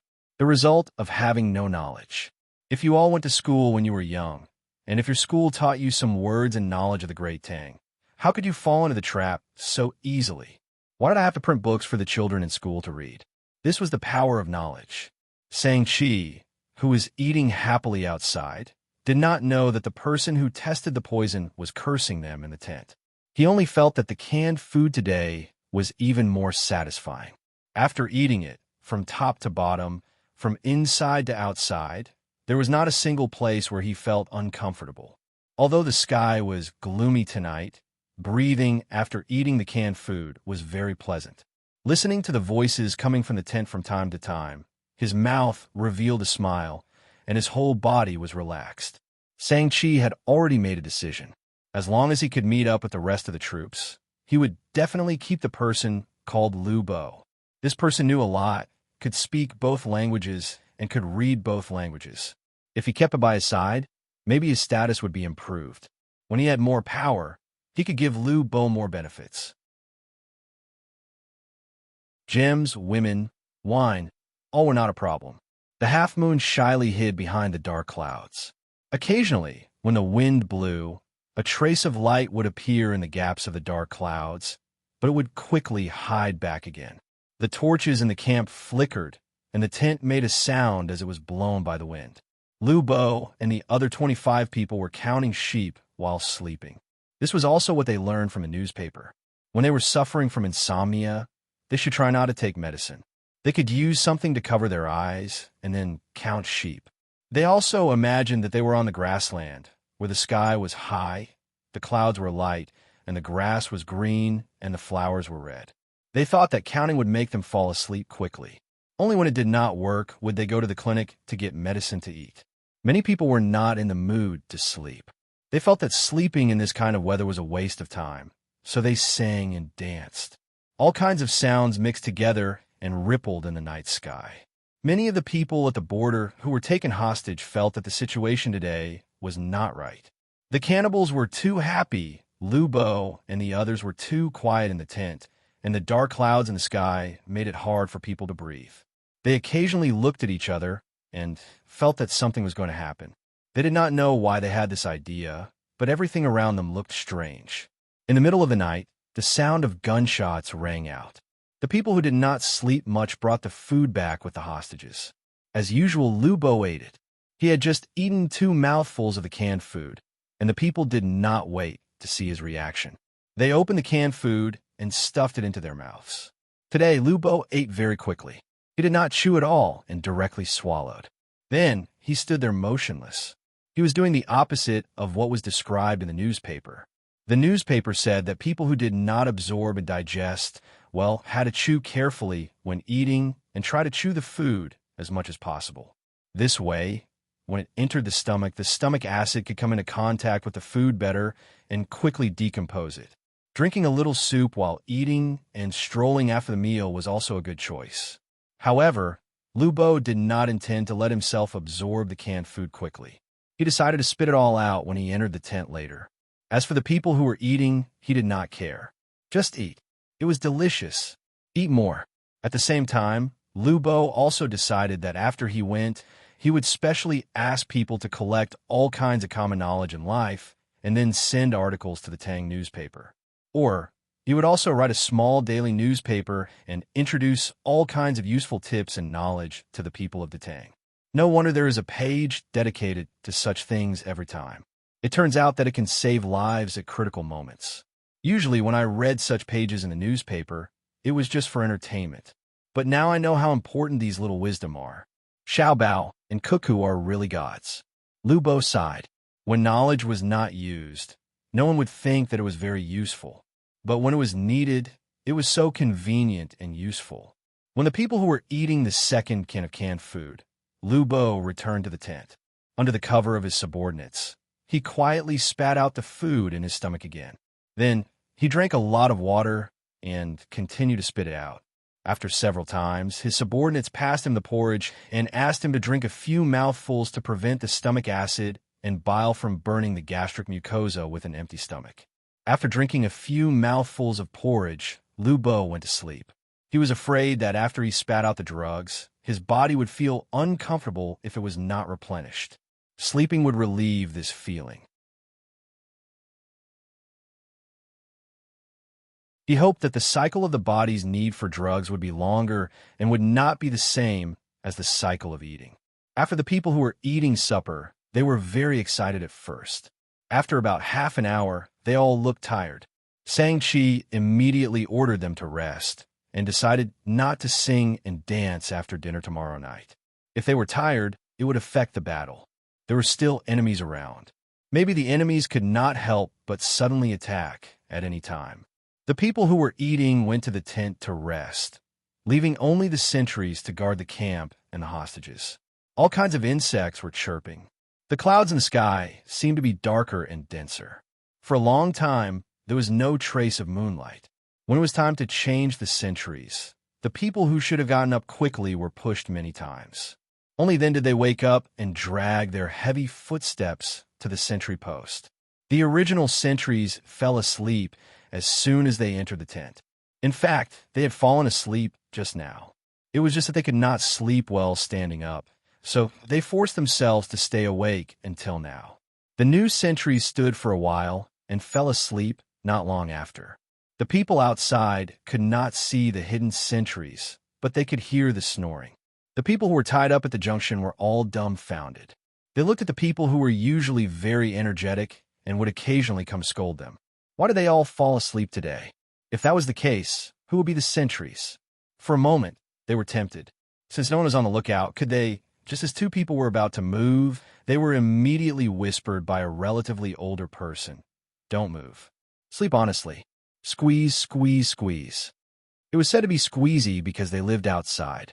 Even if it was raining, no one would prepare tents for them.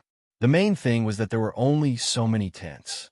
It was not easy to save one for Lu Bo and the others.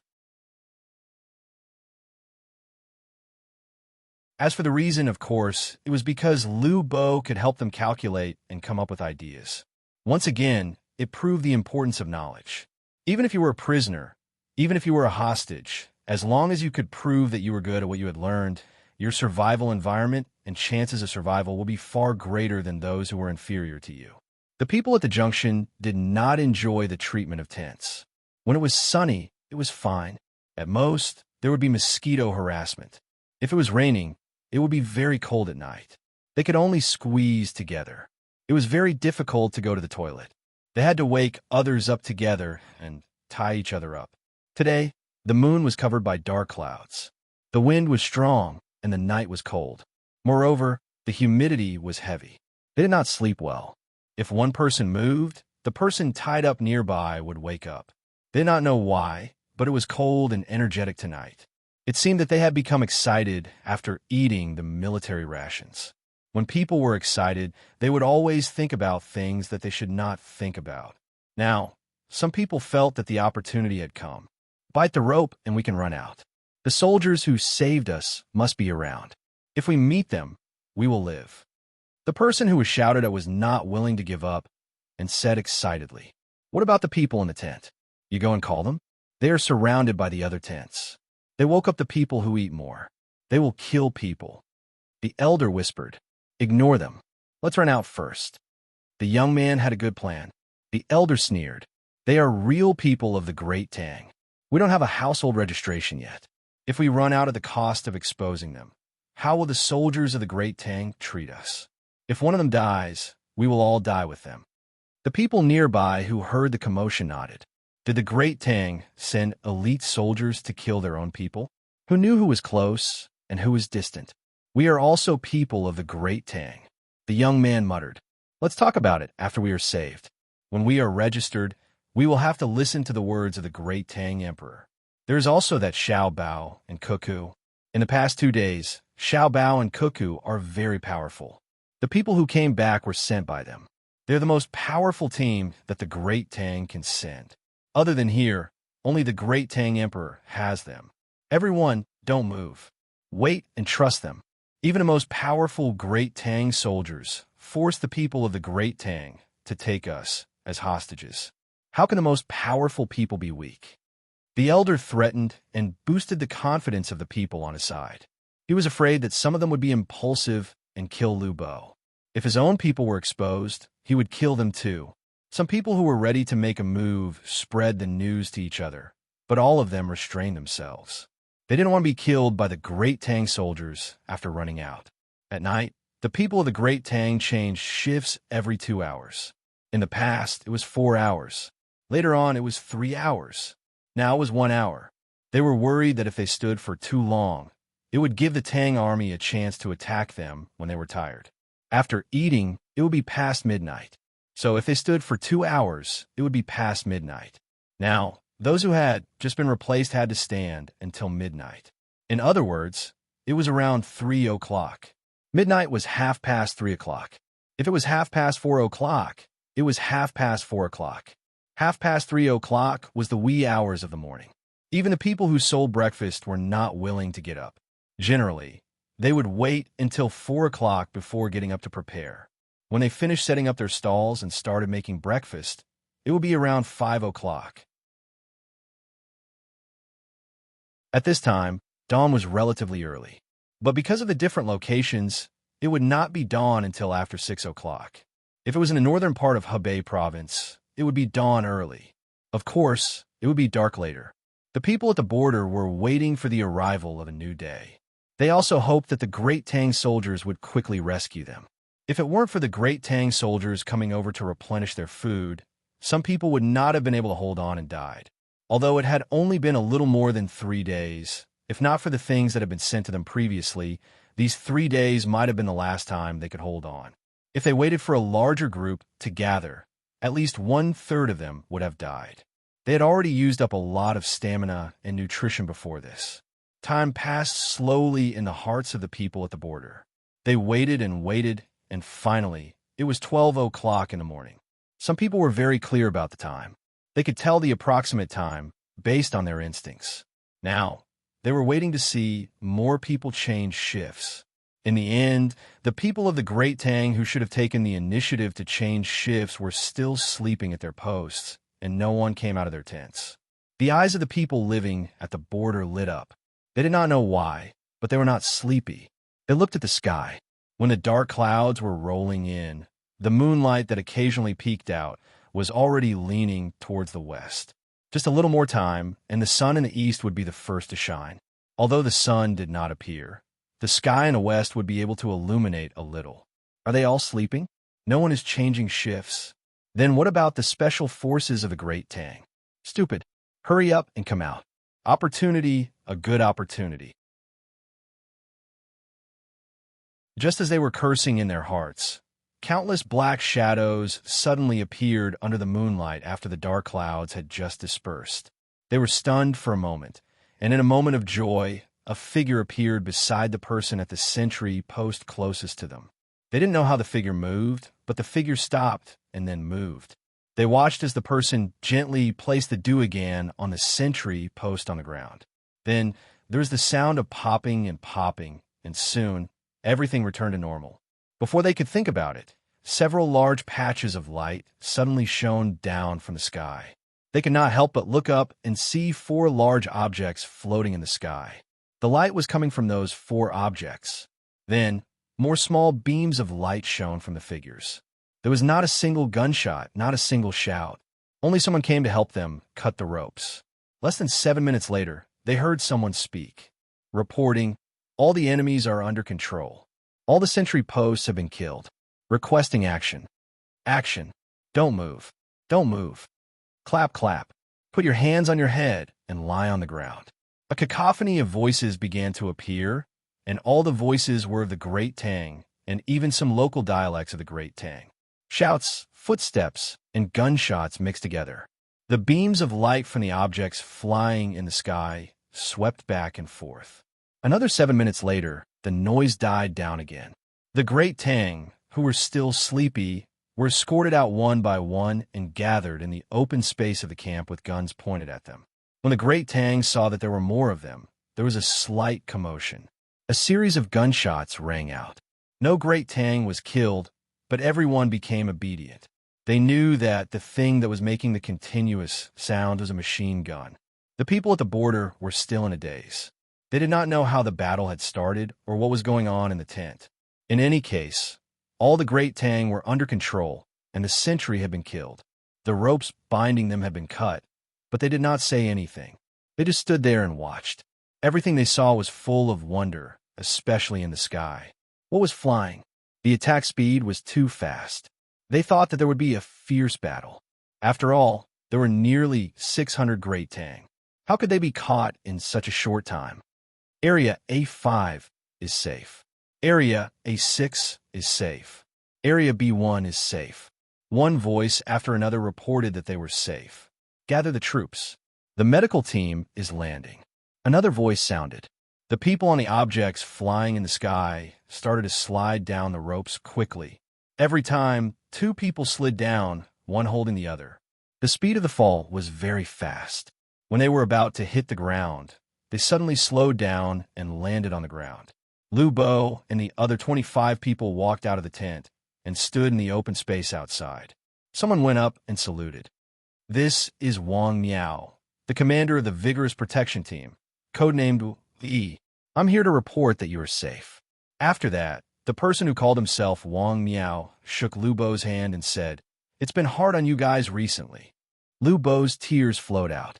He took a deep breath and hugged Wang Miao. His voice was muffled as he said, "It's not hard, it's not hard. We didn't. You guys are the ones who suffered.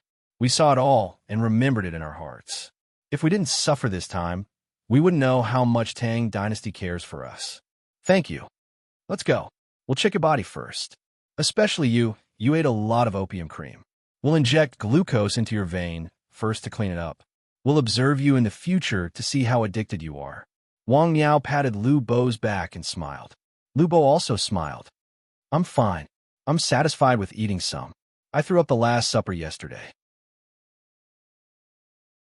Otherwise, I would be like them, all tired and sleepy after being captured. Yes, we put in a large amount of sleeping pills yesterday. There were more than 50 people who were still sleeping. They didn't wake up even when they were dragged out. Lu Bo is really smart. He guessed our plan. Wang Miao put his hand on Lu Bo's shoulder and walked to the front. Immediately, the medical staff gave him an 4 drip. There's only glucose in it. The main thing was that Lu Bo had been tortured for the past 3 days and had to eat everything. There were also people who came to check his blood pressure and heartbeat. There were even people who came to disinfect his fingers and take blood for a simple blood sugar test. If there was a lack of glucose, they would need to replenish it. The first to be checked was naturally Lu Bo and the others. The people living at the border had to wait. There were only 9 medical staff in total, and all of them had a red cross on them. It was the international medical symbol. Zhang Xiaobao and Wang Wan had given it according to their habits. Actually, it didn't have to be a cross. It could also be a symbol. What's a code name for Wui? It's not as good as Lei Ting. The person who wanted to run first asked curiously. He was still awake. Lu Bo replied, Qiyue Wui? I share the same robes with you. Wang Yuxing, repair my spear. I share the same hatred. Qiyue Wui? I share the same lake. Wang Yuxing, repair my spear and halberd. I work with you. Qiyue Wui? I share the same robes with you. Wang Yuxing, repair my armor and soldiers. I walk with you. What does that mean? This person was even more confused. When you have time, you'll know when you read the book. It's a request for battle and also a poem that expresses our unity, Lu Bo replied naturally. Lu Dongjia is indeed knowledgeable. Just by hearing a code name, you know what we mean. All right, Lu Dongjia, rest first. Others, come and check. After that, take a hot bath. Someone is boiling water for you. After that, eat some porridge and go to sleep. Wang Miao admired Lu Bo the most. He cooperated very well. He had clearly guessed that the food he ate would harm his body, but for the sake of the big picture, he still ate it without hesitation. I'm not sleepy, I'm not sleeping. Look, I'm full of energy now. This young man shook his arms and twisted his waist as he spoke. You'll be sleepy in a while. We were afraid that there would be problems during the rescue, so we added stimulants to your food. This way, when the cannibals attack, you can run. Once the effects wear off, you'll be very sleepy. Go and check first. Wang Miao smiled as he spoke to the young man. He was also saying this for the others to hear. After he finished speaking, he turned around and planned to leave to arrange other things. At the same time, he was going to report the good news to the young master and young lady at home. Not a single person had been injured, let alone died during the rescue. Wait a moment. Lu Bo called out to Wang Miao and said embarrassedly, let me take a closer look at the rice sprout on your chest. This is the second time I've seen it. The first time was when you guys were clearing out the mountain bandits. I was far away. The legendary number 0 seedling protection team. It's fine if they don't appear, but if they do, they'll definitely win. Wang Miao chuckled and stood in front of Lu Bo to let him take a closer look. Actually, there wasn't much to see. It was already on the newspaper. Lu Bo wanted to get closer to the rice sprout, so he stretched out his hand and gently touched the embroidered pattern. The cartoon rice sprout was so cute that it made people want to laugh. Their flag was also very funny. Every family had a different rice sprout. However, this rustic name of the seedling protection team and this cute cartoon pattern represented the most elite existence of the Tang Empire. They were invincible and undefeatable. If someone were to ask which team had the strongest offensive power in the Tang Empire, it would definitely be the direct team of the Zhang family and Wang family. Of course, the Emperor's team didn't count. That team couldn't be used casually. Lu Bo stroked the rice sprout as he said, such a cute rice sprout. The people of the Tang Empire feel close and at ease when they see it, but the enemies feel fear and nightmares when they see it. Sign this for me. I'll go home and give it to my youngest son. He's always wanted to see Xiao Bei and the others, but he couldn't find the opportunity. It's not good to disturb them when he's free. Who's Xiao Bei? The young man was still curious. He had already checked his body and was fine. It was good to be young. He might have been a little weak in the past, but after eating military rations for 3 days straight, he recovered. She's the younger sister of Xiao Bao and Cuckoo. She's a very interesting girl. Xiao Yuan, Xiao Chong, Xiao Nan, and 8 other children of similar age are with her. All the children of the Tang Empire want to play with them, and all the adults like them. They're very sensible and smart. When Lu Bo mentioned Xiao Bei, the 9 of them revealed a kind smile. Not only did they like them, but they also knew that they were their hope. Then aren't they still children? Are they very powerful? I can beat them. I can beat them. The young man was unconvinced. The older man next to him was frightened when he heard this. He quickly explained, "Don't be fooled by how big this child is. In fact, he's only 14 years old this year." "Nonsense, it's all nonsense." Lu Bo shook his head. "It's okay. Xiao Bei and the others won't care. Little brother, don't be fooled by how tall and strong you are. You'll have to fight them somewhere. If you don't use weapons and fight on the ground, you'll only be tied with them. If you're not careful, you might be killed by them. If you're in the water, there will be dozens of people like you. Give them some time, and they will kill you one by one. You won't be able to fight back because there are no rivers or good lakes where you live. You usually live in the mountains. It's hard to say whether you can swim, let alone fight in the water. I don't believe it. How can they beat me? If I beat one, the others will run away in fear," the young man said angrily. Lu Bo didn't say anything. He just smiled. He couldn't really fight. No matter what he said, it was reasonable. However, he knew that if he really beat one, the other 8 would fight with their lives. They would hug your legs and beat you to death. Moreover, it was said that they started learning combat from the age of 4. Did they really think that they were easy to bully? Okay. Wang Yao didn't get angry with the young man. He said to him, "If you have the strength, go help boil the water so that you can use it for bathing. New clothes will be sent here in the morning." Actually, Xiao Bei and the others aren't like what you think. They're very strong, and they know a lot of knowledge.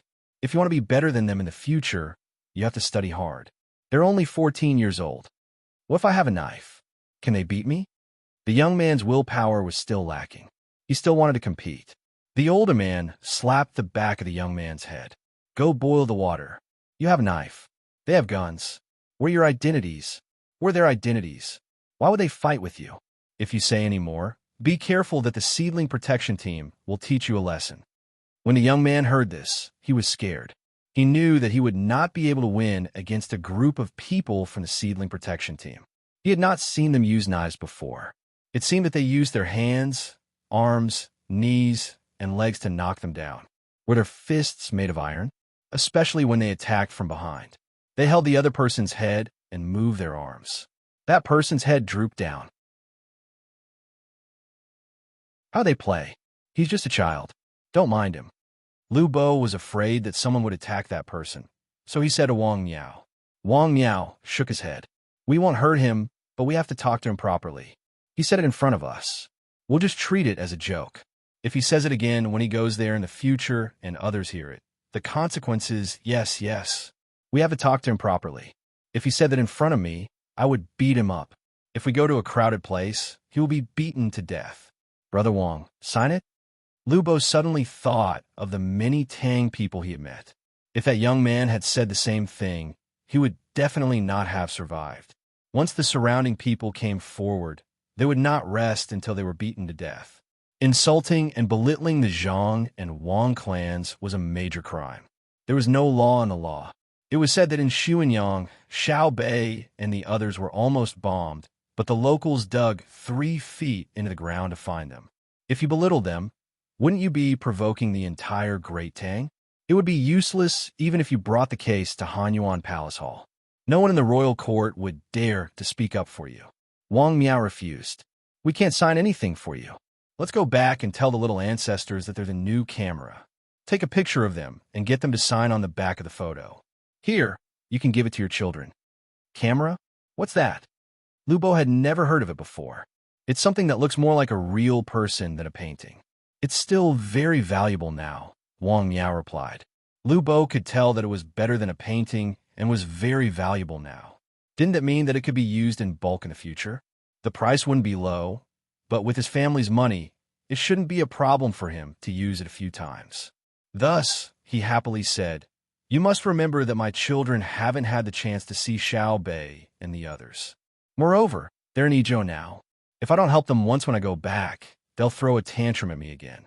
I can't bear to hit them when they throw a tantrum. If I hit them too hard, then you'll be arrested. Don't think that they're your children. Their lives aren't in your hands. I'll send a telegram now and tell the young master and young lady who are waiting at home for news that the rescue was successful. They've been paying attention to this operation and even personally came up with a few plans. I'll also mention your request while I'm at it. Perhaps the little ancestors will be very happy to know that your children want to see them and take the initiative to look for you. This can be considered a form of consolation for your family before you return home. We won't have to send a message to your family alone." Wang Miao turned around again.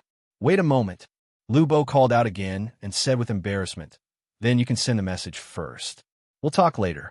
I was afraid that you wouldn't come back. It wasn't easy to see you, and I have a lot to say. Team Zero, I have something to boast about in the future. Someone go and send the message." Wang Miao instructed the person beside him. He could understand Lu Bo's current state of mind. He had just escaped from the jaws of death, and he needed some sort of spiritual comfort. After all, he was only a businessman and not an elite member of the Special Forces. During the rescue process, one of the reasons was to give the other party psychological counseling. Otherwise, what was the point of rescuing someone who had gone insane after 2 days? "Speak. We'll always be by your side, and there'll be more people coming. Don't worry." Wang Miao smiled warmly. Lu Bo stared blankly for a moment before he suddenly understood why the other party was like this. He, who is usually indifferent to the loss of money, once again shed tears. He said, "If I ever do anything wrong to the Tang Empire in the future, I will be struck by lightning. You are indeed the strongest from the depths of your soul. I will publicize this matter and let all the people of the Tang Empire know what is behind them. What I want to ask is, how much resources did you guys use to rescue us? My family has some money, and I want to compensate you guys. I can't let you guys spend too much. There's no need. You've already paid the taxes, so it's only right." Wang Miao didn't intend to ask for money. Could it be that he wouldn't rescue them if they didn't have money? That's not what I mean. I won't give you money. I just want to ask how much manpower and resources you guys use so that I can have an idea. Lu Bo changed his way of asking. He knew that he had to do more, or his conscience wouldn't be at ease. "We didn't use much. We just sent a message back. Then we sent someone to ask the merchants who maintain the trade route and roughly describe what you looked like. Then they said who you were. After that, it was easy. We directly went to your house and asked about you. Then we looked for the people who were in contact with you. We got everything out of them." Wang Miao replied. "So they'll tell you the moment you ask? What do you think? We'll prove that we're subordinates of Xiaobao and Cuckoo." "Oh, that's right. I'll tell you if you ask me. Everyone in Great Tang is your informant." Lu Bo understood. The news of the successful rescue was quickly sent back to Idyll. Zhang Xiaobao and Wang didn't just receive news from this place. In the past few days, they had successfully rescued 2 other places, and the last place was already under operation. They believed that there would be news soon because those people had already been drugged.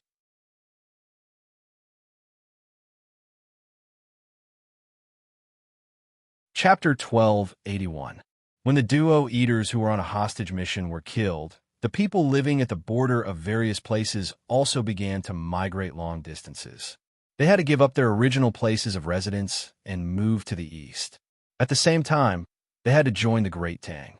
Once the border was no longer dangerous, they could come back if they wanted to. If they didn't want to, they could go anywhere in the Great Tang.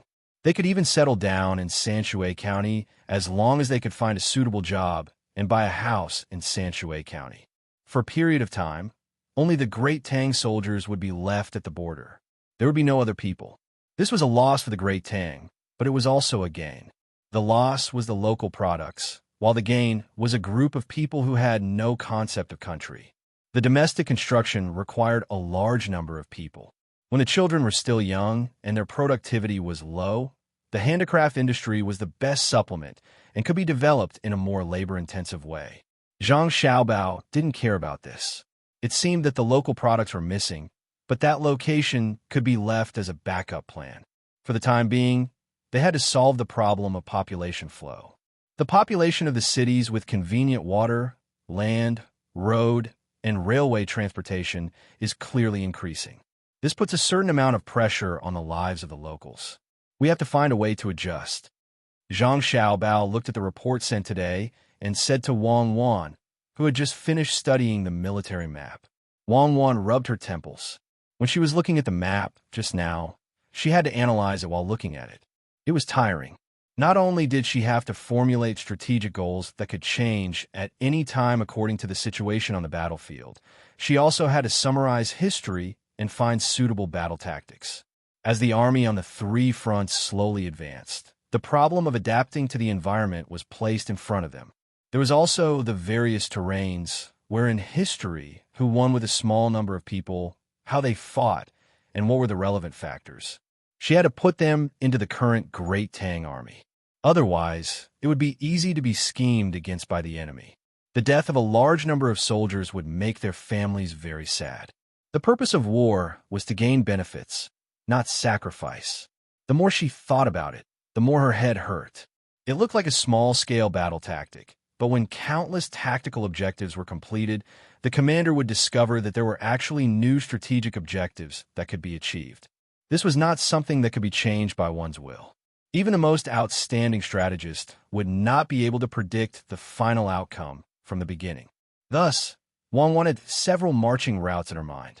The more she thought about it, the more she felt that the path ahead was foggy. Zhang Xiaobao's voice pulled her out of the fog. Wang Wan sighed softly and asked, "Don't tell me you want to have different household registers in different places? When we arrive in other cities, we're not allowed to buy a house, and we're also deprived of benefits. At the same time, even the schools that our children attend are restricted."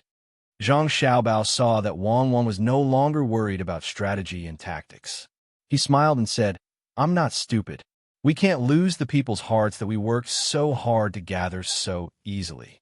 What happened before was the result of internal strife between factions.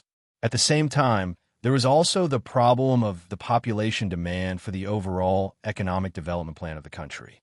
In fact, there were many cases in history where a large number of people migrated, especially when there was a disaster. The people who fled to other places caused a lot of trouble for the local people.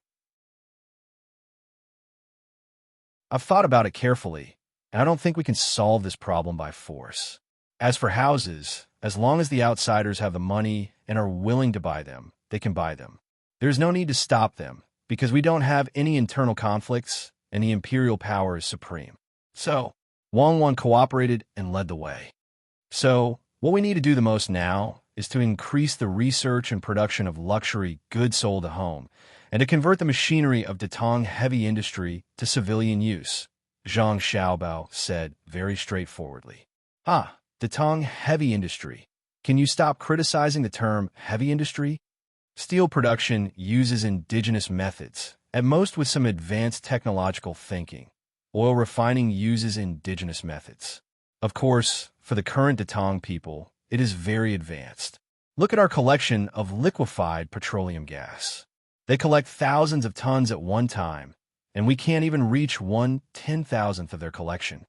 When Wang Wan thought of the term heavy industry, she found it funny. After laughing, a hopeful look appeared on her face. She was arguing with Zhang Xiaobao, not because she felt that the current Tang industry should not continue to research. One day it would achieve its goal. At least for now, it was at the forefront of the world. After arguing, Wang Wan realized that to solve the problem of population flow and concentration, why did he mention luxury goods and the machinery of the Ministry of Works?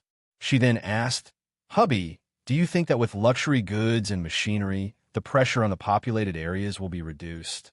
Zhang Xiaobao pretended to be scared and then said with certainty, "Of course, if this is done well, the problem of population flow and concentration will also be solved. I am willing to listen to your opinion." Wang Wan stood up from her seat and sat beside Zhang Xiaobao, gently leaning her head on Zhang Xiaobao's shoulder. She had already realized that Xiao Bao suddenly mentioned this information not because there was no way to solve the problem, but because he deliberately said it to her so that she would be able to escape from the troubles of the previous strategic arrangements. With a man like this accompanying her, she would be happy for the rest of her life. Zhang Xiaobao adjusted his sitting position to make Wang Wan more comfortable and said, "Actually, the main reason for a large number of people to gather in places with convenient transportation is that there can be more profits from the circulation of goods and port processing. With more profits, the wages will also be higher. So what should we do to make the wages in other places higher? The simplest way is to use policies to reduce taxes and other expenses in other places, and at the same time, to build infrastructure. It involves the word money. Right now, we have free medical care, free education, infant support benefits, employment training benefits, elderly protection benefits, and direct state compensation benefits in disaster areas.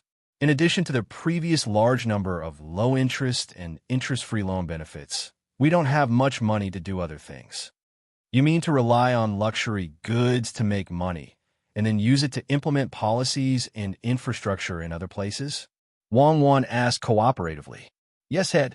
There is a very important problem in the process of the floating population gathering in key cities, and that is the concentration of capital. The concentration of capital in one area is an empty statement, but the real concentration is in the hands of businessmen. Businessmen who make a lot of money will have a high tax rate, but they still have too much money that they can't use. Money is just a number, and behind it represents the support of money. Unless I cause a large amount of inflation, they won't be able to use the corresponding resources if they don't spend money. When they have money, I give them 3 choices. One is to deposit it in a bank, and they will earn interest. Then, I will use the bank to lend money, and, at the same time, maintain the growth rate of inflation at the deposit interest rate. Right?" Zhang Xiaobao asked Wang Wan. Wang Wan had a smile on her face. "Yes, the deposit in the bank is actually not the appreciation of money, but the preservation of value. Many people don't understand, and they always feel that they have too much money in their hands. In the end, when they buy things, the price of things will also increase. If the bank is really used to increase the value of depositors, then when the bank lends out, it will require more interest.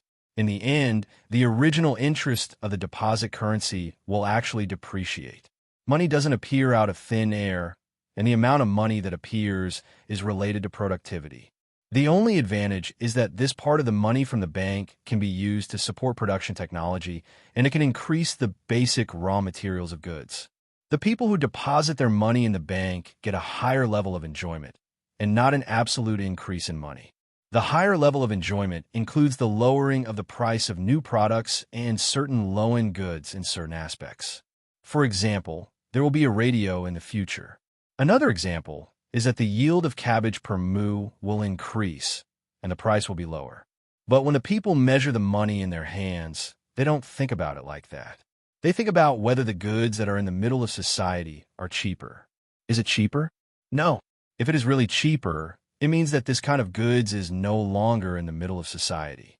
It has been reduced to the status of cabbage. Unfortunately, there are too few people who can understand this.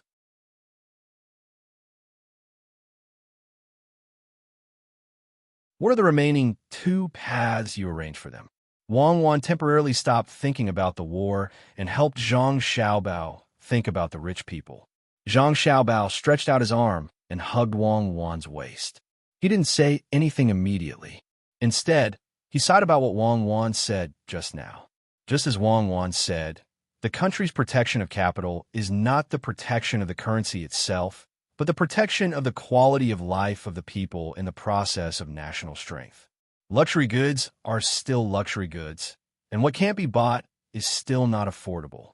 But in the process of currency flow and depreciation, the investment in production technology is the most important part. Many people say that things are expensive. In the past, a piece of fermented bean curd was 2 cents, but now it was 3 cents. In fact, in the past, he earned 50 yuan a month, but now he earned 2,500 yuan a month. Then the price ratio of the fermented bean curd back then to the current one was 1:15, and the income ratio was 1:50. Moreover, the fermented bean curd now is more delicious. But why does it feel expensive? Because with the development of technology, people's needs are also increasing. They spend too much on other aspects, and it doesn't feel like the price has dropped. Overall, it means that things are expensive. In the past, they don't need too many goods.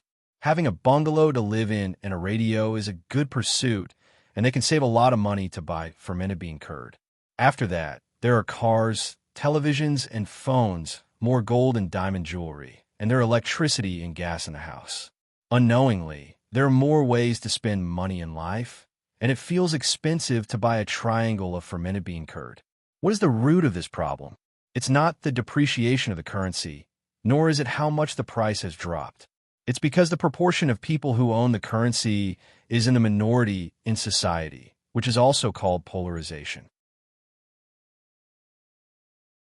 The better a country could control polarization, the more stable the political and economic system of that country would be. Zhang Xiaobao feels that there is still a long way to go.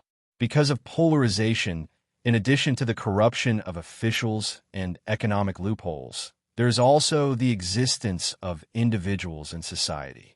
People are smart. If they can make money, they will naturally have money. If they make more money, it is unreasonable to collect more taxes from others. Why? But there is no other way. After all, you live in a group. Your income comes from the group, and your safety comes from a group. Therefore, Zhang Xiaobao can only control polarization through other means and not eliminate it. If polarization is really eliminated, then the whole society will lose the motivation to move forward. Everyone will not work hard. No matter how hard they work, in the end, they will get the same result as others. Who is stupid? Zhang Xiaobao now wants to discuss this problem with Wang Wan. There are two other ways. One way is to enjoy. We can make more luxury goods and sell them. The profit of luxury goods has always been much higher than the proportion of goods that people enjoy. It is almost hundreds or thousands of times higher. Among 100 people, if you enjoy a radio and others don't, then you will definitely pay more than 100 times the cost of the radio. You may have to pay 1,000 times or 10,000 times the cost. If they enjoy it, we will have money. We will use this money to do what we said before. The third way is to guide the rich to underdeveloped areas, which are inconvenient and have low production capacity. We will provide them with preferential policies. They can build their own roads, or we can build the roads. It is the same. If we build the roads, they will have to pay in other aspects.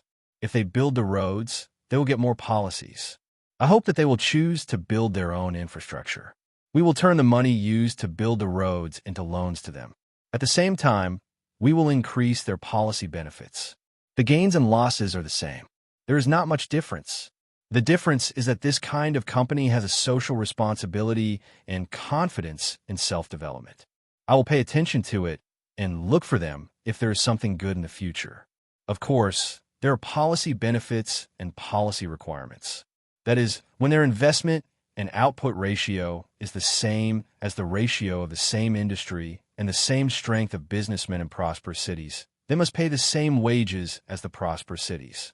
In this way, everyone will not have to go to the key cities to carry out a one-way labor flow. I should have killed all the people in your city's civil affairs department back then. They lost the talent. Wang Wan said with a smile. I have never regretted the path I have taken. If I had to choose again, I would still want to do that. Because that way, I will still meet you. Disgusting. You have a clever mouth. Wang Wan lightly punched Zhang Xiaobao. What if they don't follow your train of thought and deliberately oppose you? I'm saying what if. The truth is that they will listen to you.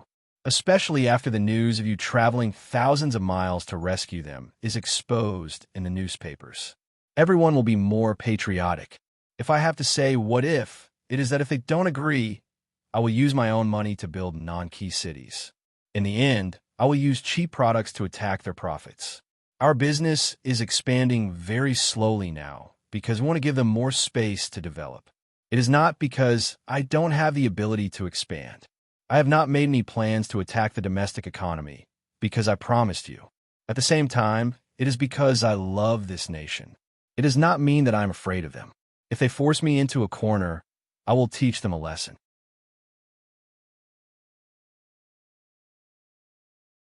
You must know that the technology and the banking system are in my hands.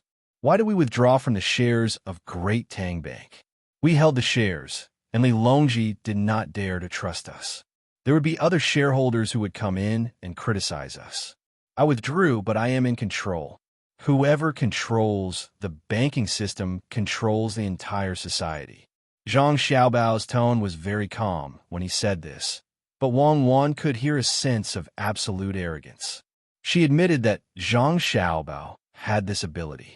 Otherwise, the order back then would not have been just to capture and not kill. Wang Wan was very happy when she thought about how she had captured such a person. She said to Zhang Xiaobao, "Don't be anxious. When you invade, let them take over the domestic economy. They are very obedient. If someone really dares to disobey, I will directly publish an article in the newspaper, say that a certain corporation has hurt me and Xiaobao too much.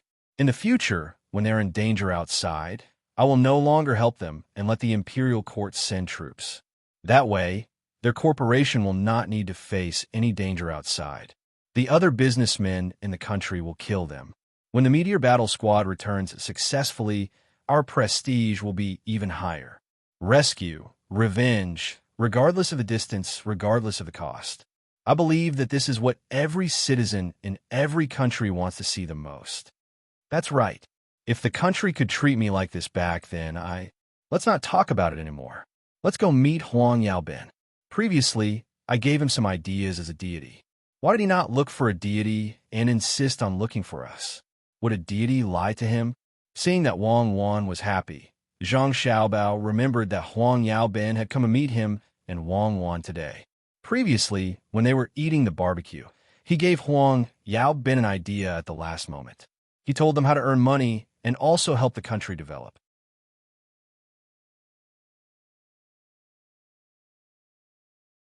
However, after Huang Yaobin returned, he first looked for someone to discuss and formulate a plan. When the preliminary plan was out, he came to the Blue Sea Silver Sands to look for him and Wang Wan. Seriously, why do you have to come looking for us? I still wanted to have some tenderness with my husband. Wang Wan retracted her head and stood up. Then, why don't we ignore him first and have some tenderness in bed? Zhang Xiaobao stood up as well. Hooligan. Wang Wan led the way and walked out. Zhang Xiaobao scratched his head and walked behind Wang Wan. He muttered to himself, "The most difficult thing to deal with in this world is the woman you love deeply. If you don't think of a way to coax her, you won't be able to live with your conscience. Why don't you coax such a good woman? If you use a strategy to coax her, you won't be able to live with your conscience. Why do you want to scheme against such a good woman? If you don't use any tricks and just coax her from the bottom of your heart, you won't be able to live with your conscience. Why do you have to be so straightforward with such a good woman? Can't you know how to be romantic? You're using schemes to coax me now. If you want to mutter, stay away from me. Don't let me hear you." Wang Wan rolled her eyes at Zhang Xiaobao and pursed her lips into a smile. When the two arrived at the meeting place, Huang Yaobin had already drunk 2 cups of tea and eaten half a kilogram of snacks. He was holding a ripe watermelon and gnawing on it. When he saw Zhang Xiaobao and Wang Wan, Huang Yaobin hurriedly stood up and took out a stack of papers. He said to the two of them, "You are finally here. I'm mainly looking for Xiaobao. A deity gave me an idea. I think it's pretty good, but I'm worried about him. Xiaobao, help me take a look and see if he's lying to me. I nearly got someone to follow the plan, but I thought it wasn't right. I need to discuss it with you. Who said that deities can't lie? I'll only be at ease if you take a look." You're tuning in to the Romance Rendezvous YouTube channel.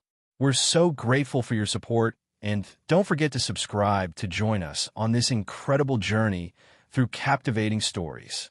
Your generosity through donations truly makes a world of difference, as it's the primary source of revenue that allows me to expand and enhance this channel for you. Thank you from the bottom of my heart for being a part of this adventure.